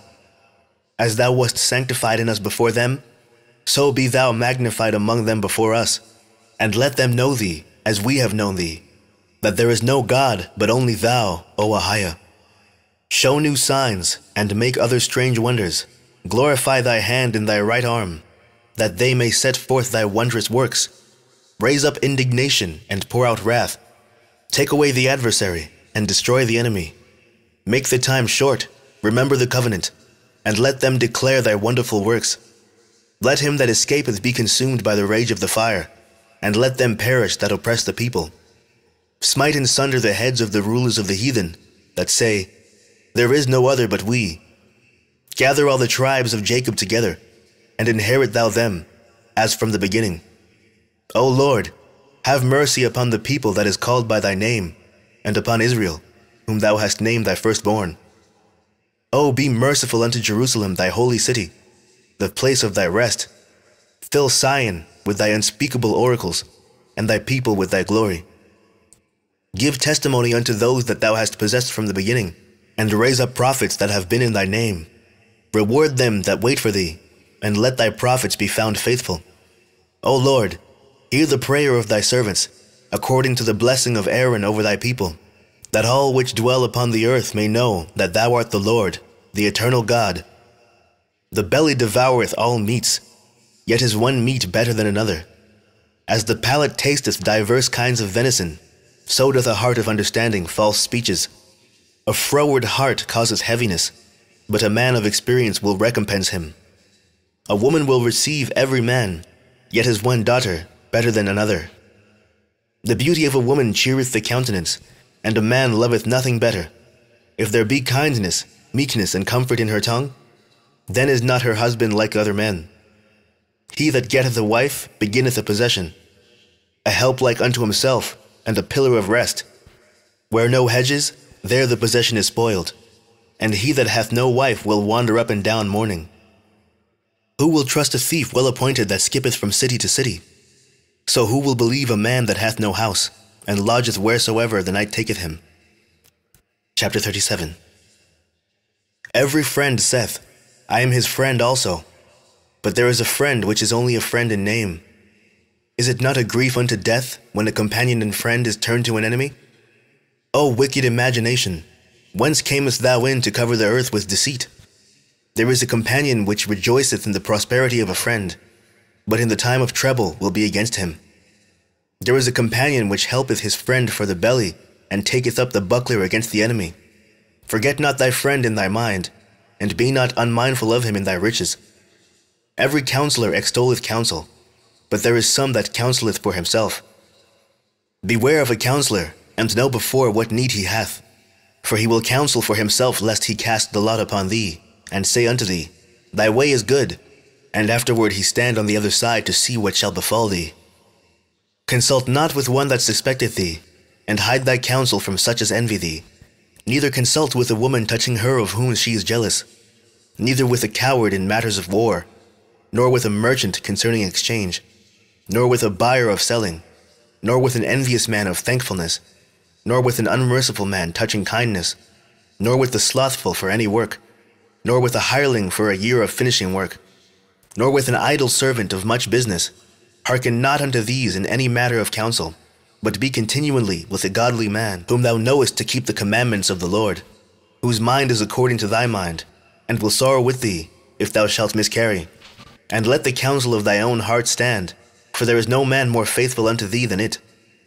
For a man's mind is sometimes wont to tell him more than 7 watchmen that sit above in a high tower. And above all this, pray to the Most High, that he will direct thy way in truth. Let reason go before every enterprise, and counsel before every action. The countenance is a sign of changing of the heart. 4 manner of things appear, good and evil, life and death, but the tongue ruleth over them continually. There is one that is wise and teacheth many, and yet is unprofitable to himself. There is one that showeth wisdom in words, and is hated. He shall be destitute of all food. For grace is not given him from the Lord, because he is deprived of all wisdom. Another is wise to himself, and the fruits of understanding are commendable in his mouth. A wise man instructeth his people, and the fruits of his understanding fail not. A wise man shall be filled with blessing, and all they that see him shall count him happy.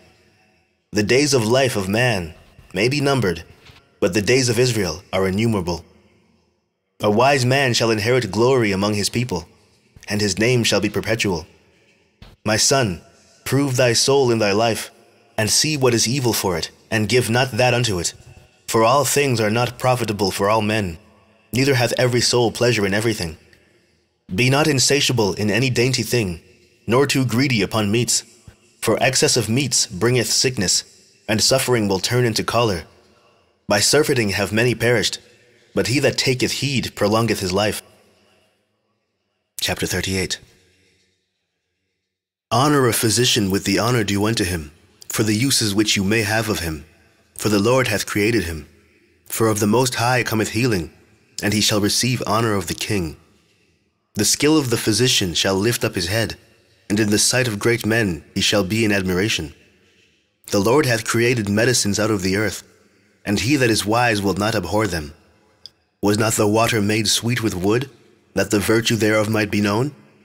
And he hath given men skill, that he might be honored in his marvelous works.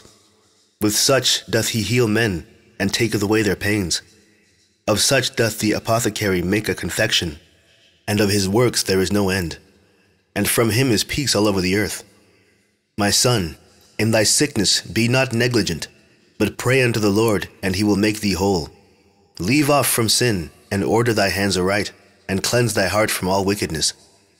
Give a sweet savor and a memorial of fine flour, and make a fat offering, as not being. Then give place to the physician, for the Lord hath created him. Let him not go from thee, for thou hast need of him. There is a time when in their hands there is good success, for they shall also pray unto the Lord, that he would prosper that which they give for ease and remedy, to prolong life.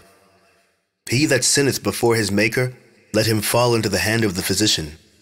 My son, let tears fall down over the dead, and begin to lament as if thou hadst suffered great harm thyself, and then cover his body according to the custom, and neglect not his burial. Weep bitterly, and make a great moan, and use lamentation as he is worthy, and that a day or two, lest thou be evil spoken of, and then comfort thyself for thy heaviness. For of heaviness cometh death, and the heaviness of the heart breaketh strength. In affliction also sorrow remaineth, and the life of the poor is the curse of the heart. Take no heaviness to heart, drive it away, and remember the last end. Forget it not, for there is no turning again. Thou shalt not do him good, but hurt thyself. Remember my judgment, for thine also shall be so. Yesterday for me, and today for thee. When the dead is at rest, let his remembrance rest, and be comforted for him, when his spirit is departed from him. The wisdom of a learned man cometh by opportunity of leisure, and he that hath little business shall become wise. How can he get wisdom that holdeth the plough, and that glorieth in the goad, that driveth oxen and is occupied in their labors, and whose talk is of bullocks? He giveth his mind to make furrows, and is diligent to give the kine fodder. So every carpenter and workmaster that laboreth night and day, and they that cut and grave seals, and are diligent to make great variety, and give themselves to counterfeit imagery, and watch to finish a work. The smith also sitting by the anvil, and considering the iron work. The vapor of the fire wasteth his flesh, and he fighteth with the heat of the furnace. The noise of the hammer and the anvil is ever in his ears. and his eyes look still upon the pattern of the thing that he maketh. He setteth his mind to finish his work, and watcheth to polish it perfectly. So doth the potter sitting at his work, and turning the wheel about with his feet, who is always carefully set at his work, and maketh all his work by number. He fashioneth the clay with his arm, and boweth down his strength before his feet. He applieth himself to lead it over, and he is diligent to make clean the furnace. All these trust to their hands, and every one is wise in his work. Without these cannot a city be inhabited, and they shall not dwell where they will, nor go up and down. They shall not be sought for in public council, nor sit high in the congregation. They shall not sit on the judge's seat, nor understand the sentence of judgment. They cannot declare justice and judgment, and they shall not be found where parables are spoken. But they will maintain the state of the world, and all their desire is in the work of their craft. Chapter 39. But he that giveth his mind to the law of the Most High, and is occupied in the meditation thereof, will seek out the wisdom of all the ancient, and be occupied in prophecies. He will keep the sayings of the renowned men, and where subtle parables are, he will be there also. He will seek out the secrets of grave sentences, and be conversant in dark parables. He shall serve among great men, and appear before princes. He will travel through strange countries, for he hath tried the good and the evil among men.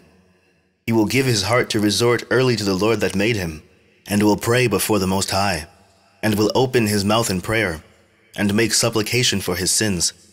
When the great Lord will, he shall be filled with the spirit of understanding. He shall pour out wise sentences, and give thanks unto the Lord in his prayer. He shall direct his counsel in knowledge, and in his secrets shall he meditate. He shall show forth that which he hath learned, and shall glory in the law of the covenant of the Lord.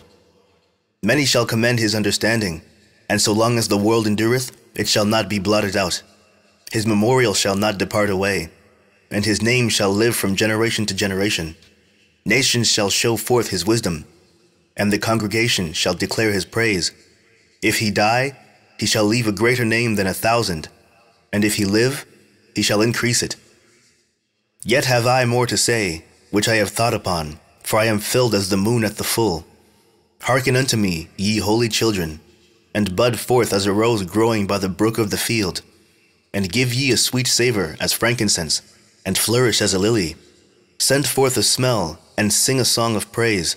Bless the Lord in all his works. Magnify his name, and show forth his praise, with the songs of your lips, and with harps. And in praising him you shall say after this manner, All the works of the Lord are exceeding good, and whatsoever he commandeth shall be accomplished in due season. And none may say, What is this? Wherefore is that? For at a time convenient they shall all be sought out. At his commandment the waters stood as a heap, and at the words of his mouth the receptacles of waters. At his commandment is done whatsoever pleaseth him, and none can hinder when he will save.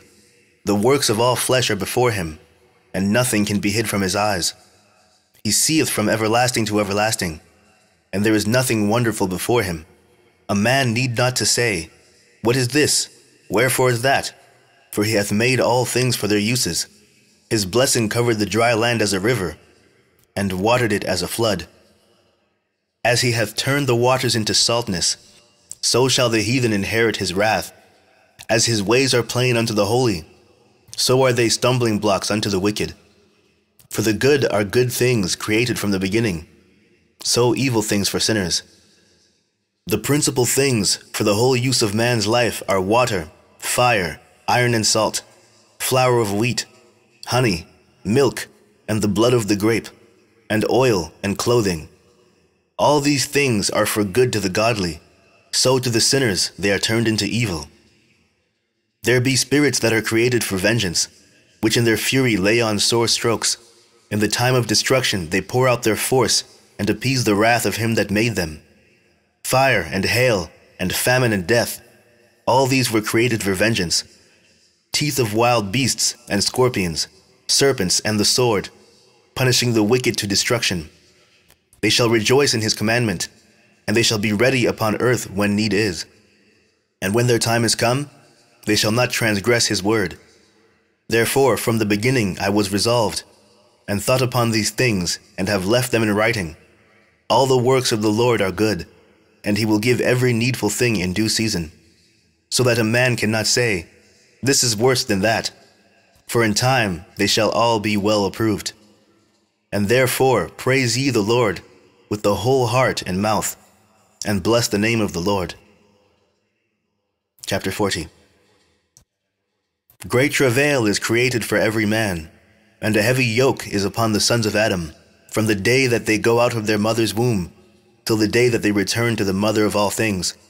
Their imagination of things to come, and the day of death, trouble their thoughts, and cause fear of heart. From him that sitteth on a throne of glory, unto him that is humbled in earth and ashes, from him that weareth purple and a crown, unto him that is clothed with a linen frock. Wrath and envy, trouble and unquietness, fear of death, and anger and strife. And in the time of rest upon his bed, his night's sleep do change his knowledge. A little or nothing is his rest, and afterward he is in his sleep. As in a day of keeping watch, troubled in the vision of his heart, as if he were escaped out of a battle.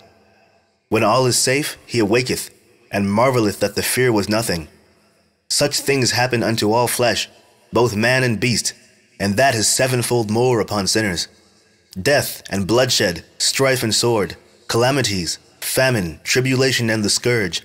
These things are created for the wicked, and for their sakes came the flood. All things that are of the earth shall turn to the earth again, and that which is of the waters doth return into the sea. All bribery and injustice shall be blotted out, but true dealing shall endure forever. The goods of the unjust shall be dried up like a river, and shall vanish with noise, like a great thunder and rain. While he openeth his hand he shall rejoice, so shall transgressors come to naught. The children of the ungodly shall not bring forth many branches, but are as unclean roots upon a hard rock. The weed growing upon every water and bank of a river shall be pulled up before all grass. Bountifulness is as a most fruitful garden, and mercifulness endureth forever. To labor and to be content with that a man hath is a sweet life, but he that findeth a treasure is above them both. Children and the building of a city continue a man's name, but a blameless wife is counted above them both. Wine and music rejoice the heart, but the love of wisdom is above them both. The pipe and the psaltery make sweet melody, but a pleasant tongue is above them both. Thy eye desireth favor and beauty, but more than both, corn while it is green. A friend and companion never meet amiss, but above both is a wife with her husband. Brethren and help are against time of trouble, but alms shall deliver more than them both. Gold and silver make the foot stand sure, but counsel is esteemed above them both. Riches and strength lift up the heart, but the fear of the Lord is above them both. There is no want in the fear of the Lord, and it needeth not to seek help. The fear of the Lord is a fruitful garden, and covereth him above all glory. My son, lead not a beggar's life, for it is better to die than to beg. The life of him that dependeth on another man's table is not to be counted for a life, for he polluteth himself with other men's meat, but a wise man well nurtured will beware thereof. Begging is sweet in the mouth of the shameless, but in his belly there shall burn a fire. Chapter 41. O death, how bitter is the remembrance of thee, to a man that liveth at rest in his possessions, unto the man that hath nothing to vex him, and that hath prosperity in all things. Yea, unto him that is yet able to receive meat. O death, acceptable is thy sentence unto the needy, and unto him whose strength faileth, that is now in the last age, and is vexed with all things, and to him that despaireth, and hath lost patience. Fear not the sentence of death. Remember them that have been before thee, and that come after. For this is the sentence of the Lord over all flesh. And why art thou against the pleasure of the Most High? There is no inquisition in the grave, whether thou have lived 10, or 100, or 1,000 years. The children of sinners are abominable children, and they that are conversant in the dwelling of the ungodly. The inheritance of sinners' children shall perish, and their posterity shall have a perpetual reproach. The children will complain of an ungodly father, because they shall be reproached for his sake. Woe be unto you, ungodly men! which have forsaken the law of the Most High God. For if you increase, it shall be to your destruction. And if you be born, you shall be born to a curse. And if you die, a curse shall be your portion. All that are of the earth shall return to earth again. So the ungodly shall go from a curse to destruction. The mourning of men is about their bodies, but an ill name of sinners shall be blotted out. Have regard to thy name, for that shall continue with thee above 1,000 great treasures of gold. A good life hath but few days, but a good name endureth forever. My children, keep discipline in peace, for wisdom that is hid and a treasure that is not seen, what profit is in them both? A man that hideth his foolishness is better than a man that hideth his wisdom. Therefore be shamefast according to my word, for it is not good to retain all shamefastness, neither is it altogether approved in everything. Be ashamed of whoredom before father and mother, and of a lie before a prince and a mighty man, of an offense before a judge and ruler, of iniquity before a congregation and people, of unjust dealing before thy partner and friend, and of theft in regard of the place where thou sojournest, and in regard of the truth of God and his covenant, and to lean with thy elbow upon the meat, and of scorning to give and take, and of silence before them that salute thee, and to look upon a harlot, and to turn away thy face from thy kinsman, or to take away a portion or a gift, or to gaze upon another man's wife, or to be over-busy with his maid, and come not near her bed, or of upbraiding speeches before friends, and after thou hast given, upbraid not, or of iterating and speaking again that which thou hast heard, and of revealing secrets. So shalt thou be truly shamefast, and find favor before all men. Chapter 42.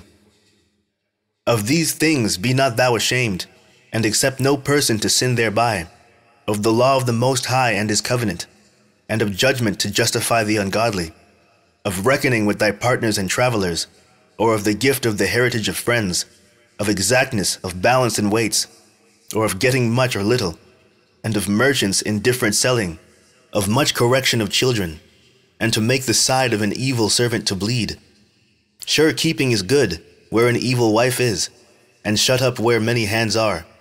Deliver all things in number and weight, and put all in writing that thou givest out or receivest in. Be not ashamed to inform the unwise and foolish, and the extreme aged that contendeth with those that are young. Thus shalt thou be truly learned, and approved of all men living. The father waketh for the daughter, when no man knoweth, and the care for her taketh away sleep. When she is young, lest she pass away the flower of her age, and being married, lest she should be hated.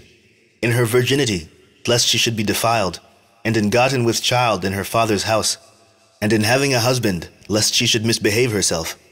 And when she is married, lest she should be barren. Keep a sure watch over a shameless daughter, lest she make thee a laughingstock to thy enemies, and a byword in the city, and a reproach among the people, and make thee ashamed before the multitude. Behold not everybody's beauty, and sit not in the midst of women. For from garments cometh a moth, and from women wickedness.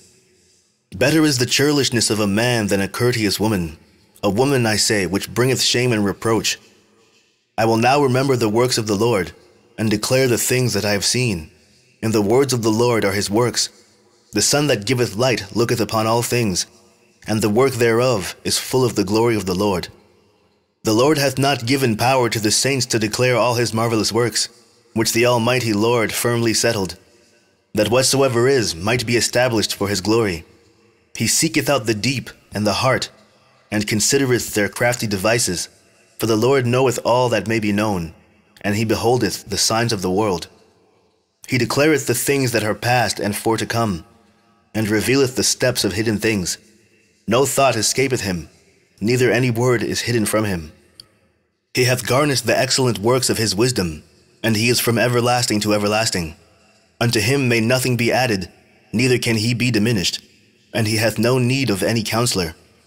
O how desirable are all his works, and that a man may see even to a spark.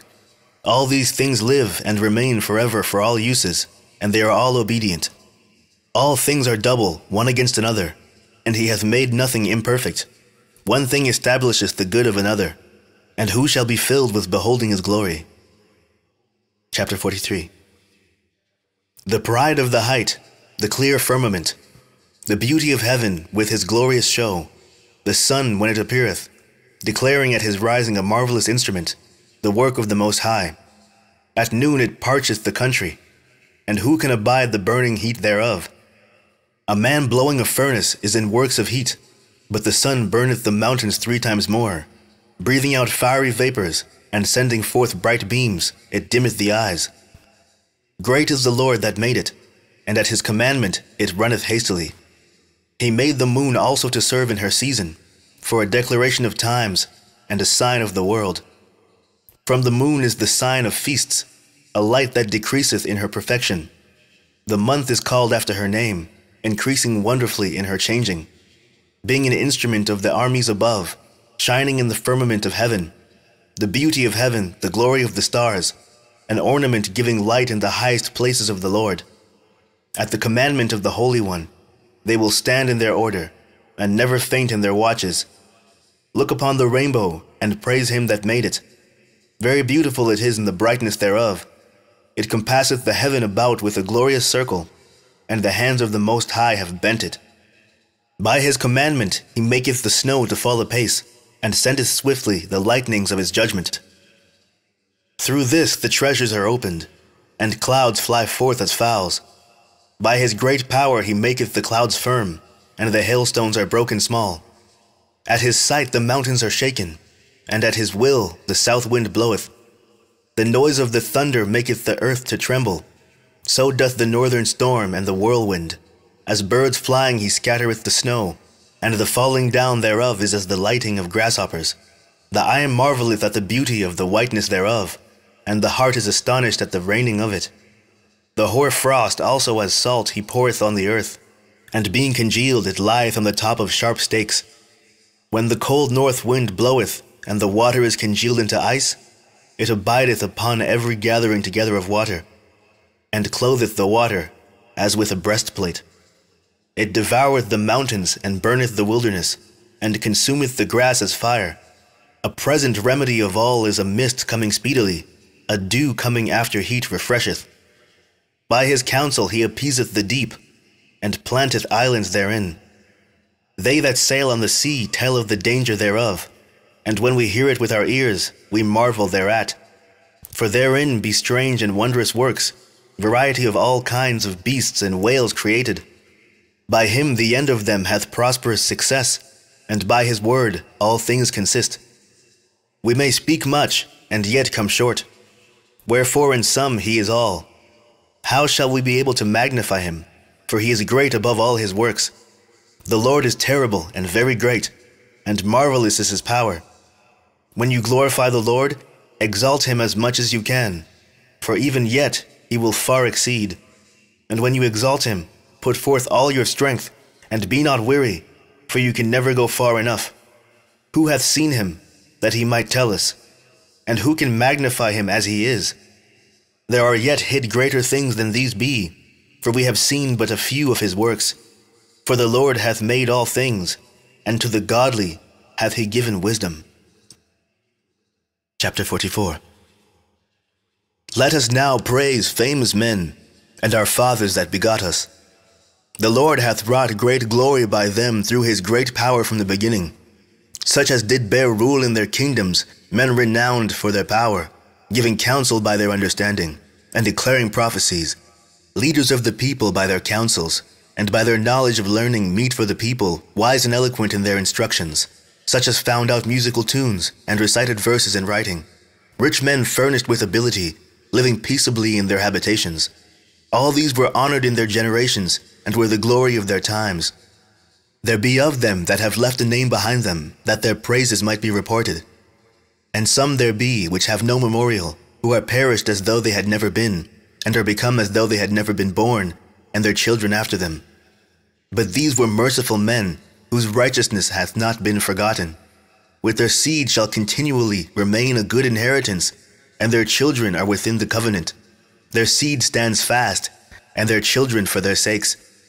Their seed shall remain forever, and their glory shall not be blotted out. Their bodies are buried in peace, but their name liveth forevermore. The people will tell of their wisdom, and the congregation will show forth their praise. Enoch pleased the Lord and was translated, being an example of repentance to all generations. Noah was found perfect and righteous. In the time of wrath, he was taken in exchange for the world. Therefore was he left as a remnant unto the earth when the flood came. An everlasting covenant was made with him, that all flesh should perish no more by the flood. Abraham was a great father of many people. In glory was there none like unto him, who kept the law of the Most High, and was in covenant with him. He established the covenant in his flesh, and when he was proved, he was found faithful.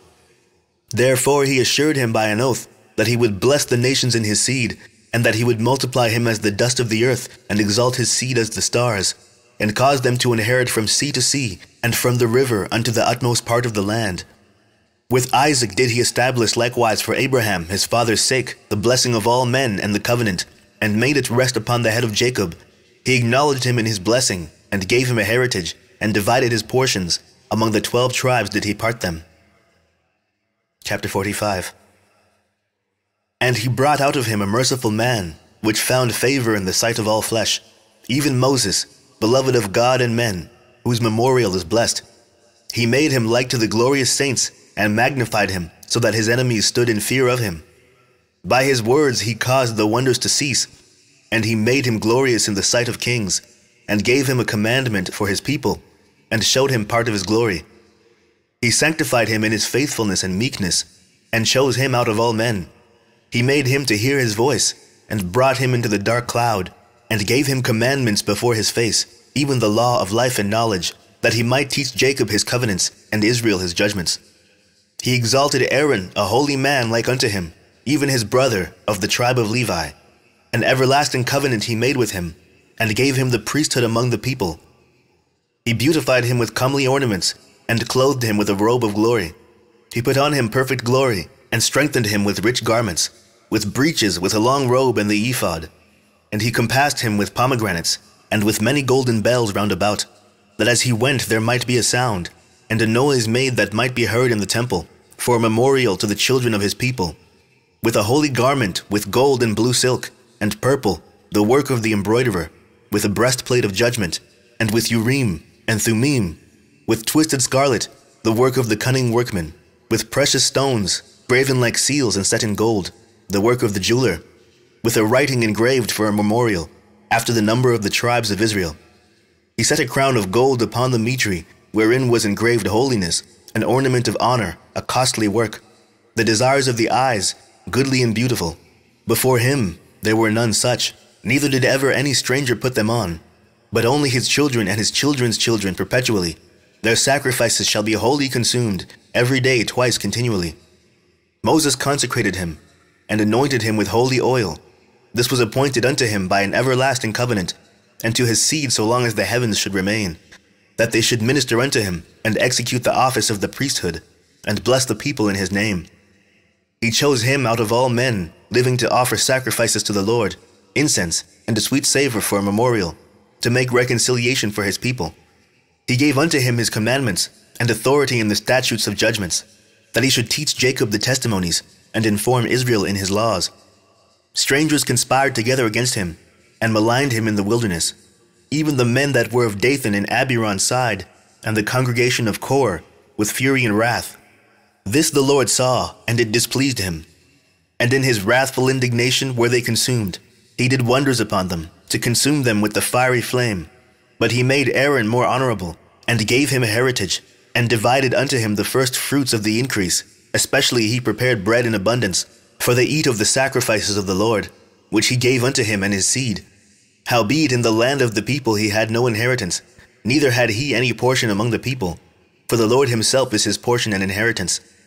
The third in glory is Phinehas, the son of Eleazar, because he had a zeal in the fear of the Lord, and stood up with good courage of heart when the people were turned back, and made reconciliation for Israel. Therefore was there a covenant of peace made with him, that he should be the chief of the sanctuary and of his people, and that he and his posterity should have the dignity of the priesthood forever. According to the covenant made with David, son of Jesse of the tribe of Judah, that the inheritance of the king should be to his posterity alone, so the inheritance of Aaron should also be unto his seed. God give you wisdom in your heart to judge his people in righteousness, that their good things be not abolished, and that their glory may endure forever. Chapter 46. Jesus, the son of Navi, was valiant in the wars, and was the successor of Moses in prophecies, who according to his name was made great for the saving of the elect of God, and taking vengeance of the enemies that rose up against them, that he might set Israel in their inheritance.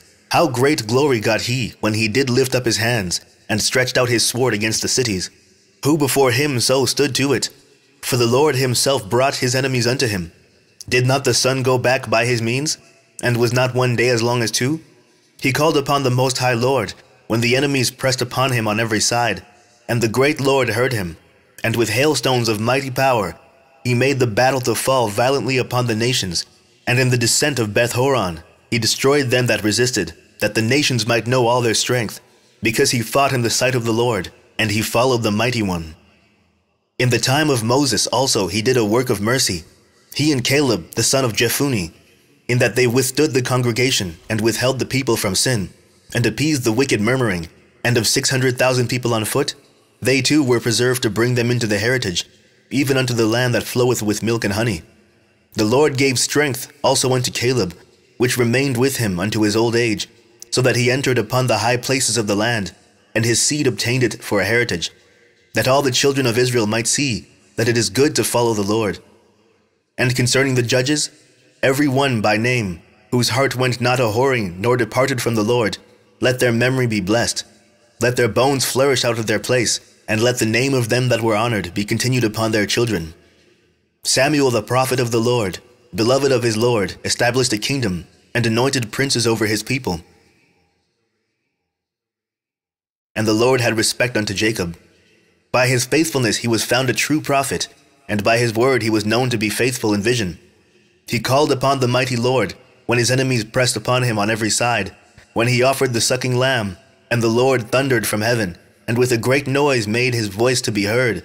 And he destroyed the rulers of the Tyrians, and all the princes of the Philistines. And before his long sleep, he made protestations in the sight of the Lord and his anointed. I have not taken any man's goods, so much as a shoe, and no man did accuse him.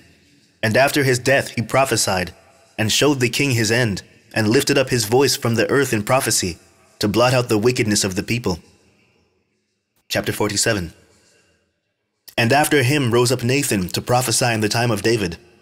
As is the fat taken away from the peace offering, so was David chosen out of the children of Israel. He played with lions as with kids, and with bears as with lambs. Slew he not a giant when he was yet but young? And did he not take away reproach from the people, when he lifted up his hand with the stone and the sling, and beat down the boasting of Goliath?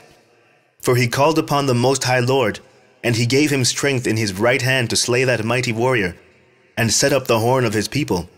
So the people honored him with 10,000s, and praised him in the blessings of the Lord, in that he gave him a crown of glory, for he destroyed the enemies on every side, and brought to naught the Philistines his adversaries, and broke their horn in sunder unto this day.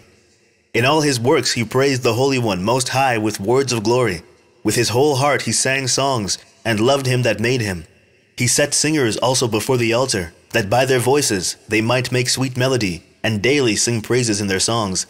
He beautified their feasts, and set in order the solemn times until the end, that they might praise his holy name, and that the temple might sound from morning. The Lord took away his sins, and exalted his horn forever. He gave him a covenant of kings, and a throne of glory in Israel. After him rose up a wise son, and for his sake he dwelt at large. Solomon reigned in a peaceable time, and was honored. For God made all quiet round about him, that he might build a house in his name, and prepare his sanctuary forever. How wise wast thou in thy youth, and as a flood filled with understanding. Thy soul covered the whole earth, and thou filledst it with dark parables. Thy name went far unto the islands, and for thy peace thou wast beloved. The countries marveled at thee for thy songs, and proverbs and parables and interpretations. By the name of the Lord God, which is called the Lord God of Israel, thou didst gather gold as tin, and didst multiply silver as lead. Thou didst bow thy loins unto women, and by thy body thou wast brought into subjection. Thou didst stain thy honor, and pollute thy seed, so that thou broughtest wrath upon thy children, and wast grieved for thy folly. So the kingdom was divided, and out of Ephraim ruled a rebellious kingdom. But the Lord will never leave off his mercy, neither shall any of his works perish, neither will he abolish the posterity of his elect. And the seed of him that loveth him he will not take away. Wherefore he gave a remnant unto Jacob, and out of him a root unto David. Thus rested Solomon with his fathers, and of his seed he left behind him Rehoboam, even the foolishness of the people, and one that had no understanding, who turned away the people through his counsel. There was also Jeroboam, the son of Nebat, who caused Israel to sin, and showed Ephraim the way of sin.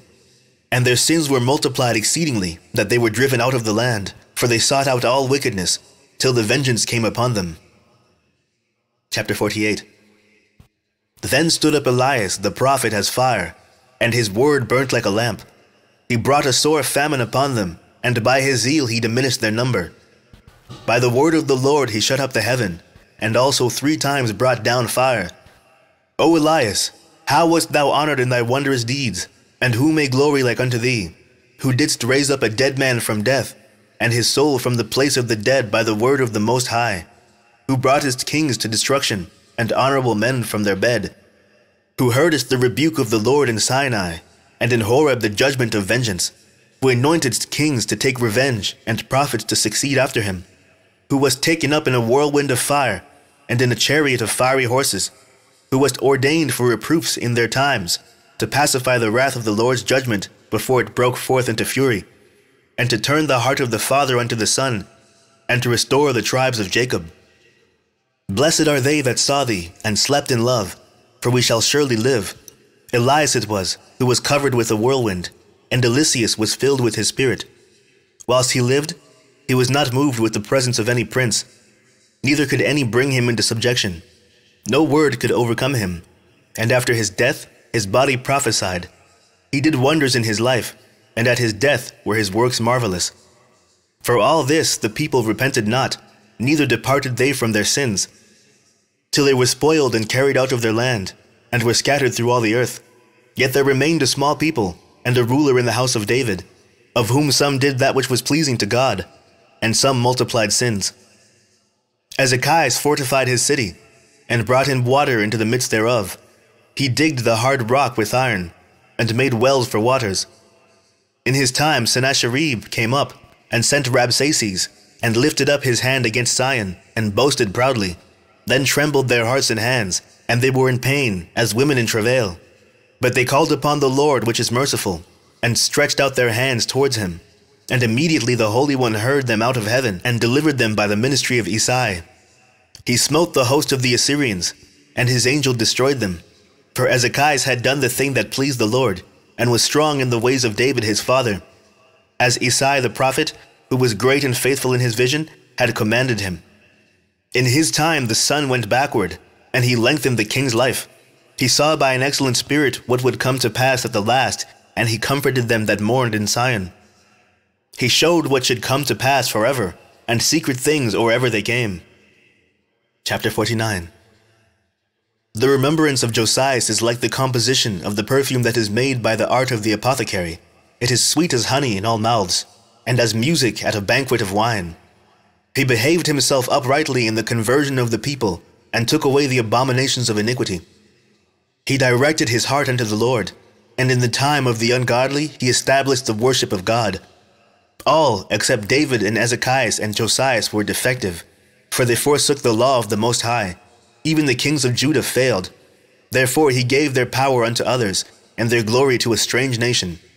They burnt the chosen city of the sanctuary, and made the streets desolate, according to the prophecy of Jeremiah. For they entreated him evil, who nevertheless was a prophet, sanctified in his mother's womb, that he might root out and afflict and destroy, and that he might build up also and plant. It was Ezekiel who saw the glorious vision which was shown him upon the chariot of the cherubims, for he made mention of the enemies under the figure of the rain, and directed them that went right. And of the 12 prophets let the memorial be blessed, and let their bones flourish again out of their place, for they comforted Jacob, and delivered them by assured hope. How shall we magnify Zerubbabel? Even he was as a signet on the right hand. So was Jesus the son of Josedech, who in their time built the house and set up a holy temple to the Lord, which was prepared for everlasting glory. And among the elect was Nehemiah, whose renown is great, who raised up for us the walls that were fallen, and set up the gates and the bars, and raised up our ruins again. But upon the earth was no man created like Enoch, for he was taken from the earth. Neither was there a man born like unto Joseph, a governor of his brethren, a stay of the people, whose bones were regarded of the Lord. Sem and Seth were in great honor among men, and so was Adam above every living thing in the creation. Chapter 50. Simon the high priest, the son of Onias, who in his life repaired the house again, and in his days fortified the temple, and by him was built from the foundation the double height, the high fortress of the wall about the temple. In his days the cistern to receive water, being in compass as the sea, was covered with plates of brass. He took care of the temple that it should not fall, and fortified the city against besieging. How was he honored in the midst of the people, in his coming out of the sanctuary? He was as the morning star in the midst of a cloud, and as the moon at the full, as the sun shining upon the temple of the Most High, and as the rainbow giving light in the bright clouds, and as the flower of roses in the spring of the year, as lilies by the rivers of waters, and as the branches of the frankincense tree in the time of summer, as fire and incense in the censer, and as a vessel of beaten gold set with all manner of precious stones, and as a fair olive tree budding forth fruit, and as a cypress tree which groweth up to the clouds. When he put on the robe of honor, and was clothed with the perfection of glory, and he went up to the holy altar, he made the garment of holiness honorable. When he took the portions out of the priest's hands, he himself stood by the hearth of the altar, compassed with his brethren round about, as a young cedar in Libanus, and as palm trees compassed they him round about. So were all the sons of Aaron in their glory, and the oblations of the Lord in their hands, before all the congregation of Israel. And finishing the service at the altar, that he might adorn the offering of the Most High Almighty, he stretched out his hand to the cup, and poured of the blood of the grape. He poured out at the foot of the altar a sweet-smelling savor unto the Most High King of all. Then shouted the sons of Aaron, and sounded the silver trumpets, and made a great noise to be heard, for a remembrance before the Most High. Then all the people together hasted, and fell down to the earth upon their faces, to worship their Lord God Almighty, the Most High. The singers also sang praises with their voices.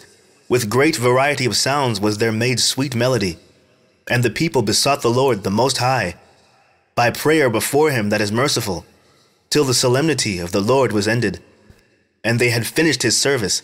Then he went down, and lifted up his hands over the whole congregation of the children of Israel, to give the blessing of the Lord with his lips, and to rejoice in his name. And they bowed themselves down to worship the second time, that they might receive a blessing from the Most High. Now therefore bless ye the God of all, which only doeth wondrous things everywhere, which exalteth our days from the womb, and dealeth with us according to his mercy. He grant us joyfulness of heart, and that peace may be in our days in Israel forever, that he would confirm his mercy with us, and deliver us at his time. There be two manner of nations which my heart abhorreth, and the third is no nation. They that sit upon the mountain of Samaria, and they that dwell amongst the Philistines, and that foolish people that dwell in Shechem. Jesus the son of Sirach of Jerusalem hath written in this book the instruction of understanding and knowledge, who out of his heart poured forth wisdom. Blessed is he that shall be exercised in these things, and he that layeth them up in his heart shall become wise. For if he do them, he shall be strong to all things. For the light of the Lord leadeth him, who giveth wisdom to the godly. Blessed be the Lord forever. Amen. Amen. A prayer of Jesus, the son of Sirach. I will thank thee, O Lord and King, and praise thee, O God my Saviour. I do give praise unto thy name, for thou art my defender and helper, and hast preserved my body from destruction, and from the snare of the slanderous tongue, and from the lips that forge lies, and hast been my helper against my adversaries, and hast delivered me, according to the multitude of thy mercies and greatness of thy name, from the teeth of them that were ready to devour me, and out of the hands of such as sought after my life, and from the manifold afflictions which I had, from the choking of fire on every side, and from the midst of the fire which I kindled not, from the depth of the belly of hell, from an unclean tongue, and from lying words, by an accusation to the king, from an unrighteous tongue. My soul drew near even unto death. My life was near to the hell beneath. They compassed me on every side, and there was no man to help me. I looked for the succour of men, but there was none. Then thought I upon thy mercy, O Lord, and upon thy acts of old, how thou deliverest such as wait for thee, and savest them out of the hands of the enemies. Then lifted I up my supplication from the earth, and prayed for deliverance from death. I called upon the Lord, the Father of my Lord, that he would not leave me in the days of my trouble, and in the time of the proud, when there was no help. I will praise thy name continually, and will sing praise with thanksgiving. And so my prayer was heard, for thou savedst me from destruction, and deliveredst me from the evil time. Therefore will I give thanks and praise thee, and bless thy name, O Lord. When I was yet young, or ever I went abroad, I desired wisdom openly in my prayer. I prayed for her before the temple, and will seek her out even to the end. Even from the flower till the grape was ripe hath my heart delighted in her. My foot went the right way. From my youth up sought I after her. I bowed down my ear a little, and received her, and got much learning. I profited therein. Therefore will I ascribe the glory unto him that giveth me wisdom. For I purposed to do after her, and earnestly I followed that which is good. So shall I not be confounded. My soul hath wrestled with her, and in my doings I was exact. I stretched forth my hands to the heaven above, and bewailed my ignorances of her. I directed my soul unto her, and I found her in pureness. I have had my heart joined with her from the beginning, therefore shall I not be forsaken. My heart was troubled in seeking her, therefore have I gotten a good possession. The Lord hath given me a tongue for my reward, and I will praise him therewith. Draw near unto me, you unlearned, and dwell in the house of learning. Wherefore are you slow? And what say you of these things, seeing your souls are very thirsty? I opened my mouth and said, Buy her for yourselves without money. Put your neck under the yoke, and let your soul receive instruction. She is hard at hand to find. Behold with your eyes how that I have had but little labor, and have gotten unto me much rest. Get learning with a great sum of money, and get much gold by her. Let your soul rejoice in his mercy, and be not ashamed of his praise. Work your work betimes, and in his time he will give you your reward. The end of the book of the wisdom of Jesus, the son of Sirach, or Ecclesiasticus.